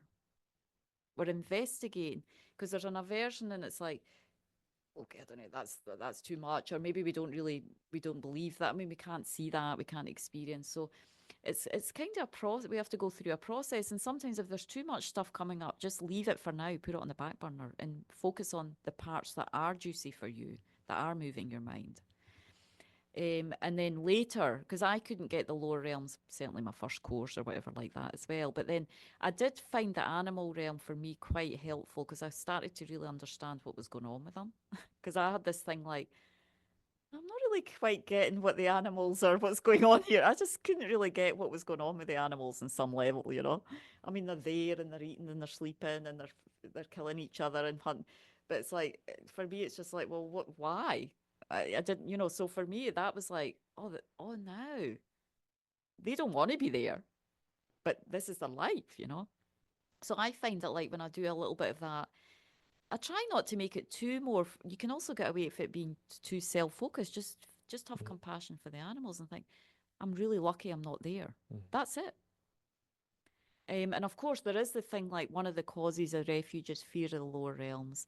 That doesn't work so well for Westerners, which I get, but at least awareness of what that, we could say it's a healthy awareness of what's going on there. That's how I would see it. Rather than this fluffy, oh, look at that tiger chasing that, you know, look at that, yeah, that dog chasing the dog's chasing that fox, and, you know, that looks all nice. And no, if you were in there, that wouldn't be nice at all for you, you know. So then that creates a lot of compassion. Some people have that already, you know, there's so much stuff for animal rights that Rinpoche used to love all that, you know, taking care of the animals, more vegetarianism. But even Buddhism goes a step further. It's like, why are they there? Not just protecting the animals, but why are they there? And what can I do to help them? Like Rinpoche would recite loads of mantras, try and get them to get loads of Dharma imprints. Also, he was vegetarian. Also, he protected them for dying. Rinpoche would put big pictures up, signs up about not hunting and many things like that. So it's just becoming more aware, and also aware that, well, is it possible I could go there? And why? What would cause you? Like, what's the causes? The causes is, not practicing pure morality. The causes of the hell realms, like really heavy killing, heavy stealing. Something, karma can be heavy or light. So the heavier it gets, the more the reason you're going to go to a lower rebirth, So it's having a healthy curiosity, maybe approaching it like that. Okay. Does that help? Just being curious with these topics and just playing about with them a little bit, not too heavy, but definitely the result is we're having more compassion when we think about their situation more. Maybe less of the fear stuff, but aversion comes up with some of these topics for sure. It takes a while to digest them. They're not easy. It's a lot. So I'm realizing we're on the time. Someone else is coming. Something else is happening here. Is there another question? Joe has a question. Joe? And then do we'll something. I think you obviously because you're from the West, you're acutely aware of some of the challenges that we face, and I think what I've learned in doing all these modules is that we're constantly, and this is in reference as well when you were talking about people working so hard and not finding space, and I think for me what's helping is to resist the conditioning that you have to achieve things. We're constantly, from birth in the West, we're told you have to achieve this and this and this and this, and for me that I've realized that can be a stumbling block. So every time I read something of the Dharma, I try to approach it as this is something that can help, that's useful, that I'm learning, but without anything, which try not to think of it as now I'm getting there and there and there. Do you know what I'm saying? That it's I think it's a challenge because what we've created from my point of view is all of these these systems that are actually artificial, with their hierarchies and things, and you're told, well, you're only worthy of something if you've achieved this or this or this, And I think for me, I think, well, actually, it's that they've been, you know, created by humans, and so it's taken me a long time to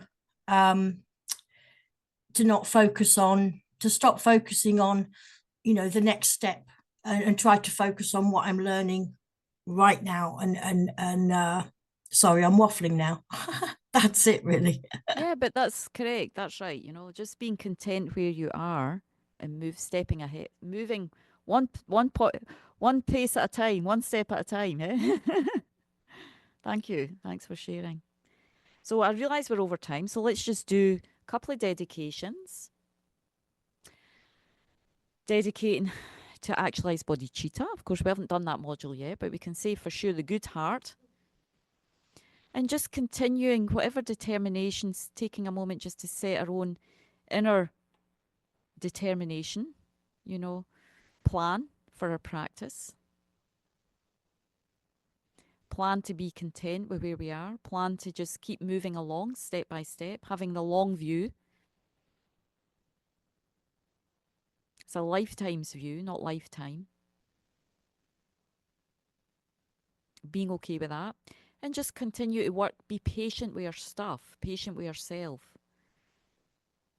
Aversion, challenges will come up with these topics. That's normal, that's good. You know, it just shows us what we need to work on.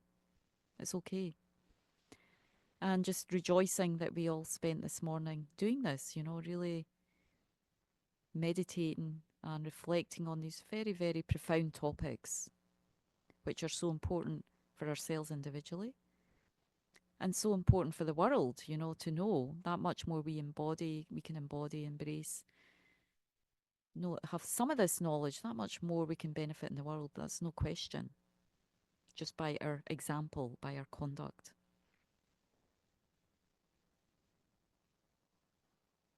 So for ourselves and all beings to realize bodhicitta, for ourselves and all beings to step by step get insights, experience of this wisdom realizing emptiness.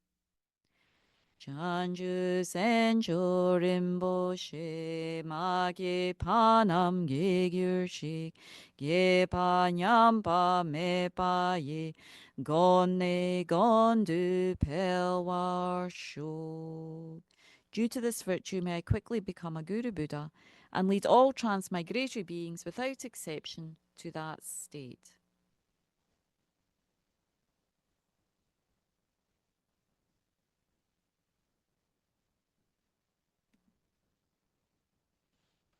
Okay, thank you so much for joining. And I guess, God, I'm going to miss everybody. Yeah, I'm so used to seeing everybody for about the last quite a lot of months with a couple of gaps, but not much. Anyway, I'll be back in June. I hope. I mean, we never know. So much going on right now. Somebody said that to me yesterday. Will you come back? And I'm like, well, I hope so. I'm not planning not to come back, but you don't know, you know. Anyway, we need a lot. Everybody's good energy, prayers, practice. Thank you so much. We need that so much right now. Yeah. Thank you, Rainbow Angie. Thank you. Please Thank you return. so Angie. much. Come Thank back you. to teach us Thank you, Kay. again. Thank you, you could always join the WhatsApp group. Oh, yes. We've done the exchanging animal pet pictures though, so you've missed that bit. Oh, okay. No, that's nice. That'll be nice. Yeah. I'll get Bay can send me the thing. Yeah. Okay, good. And I'll get the assessment and some of the recordings off to you before I leave in the next couple of days. Thanks. Bye. Bye. Bye. Thank you. Bye. Bye-bye. Thank you, everyone. Thank you.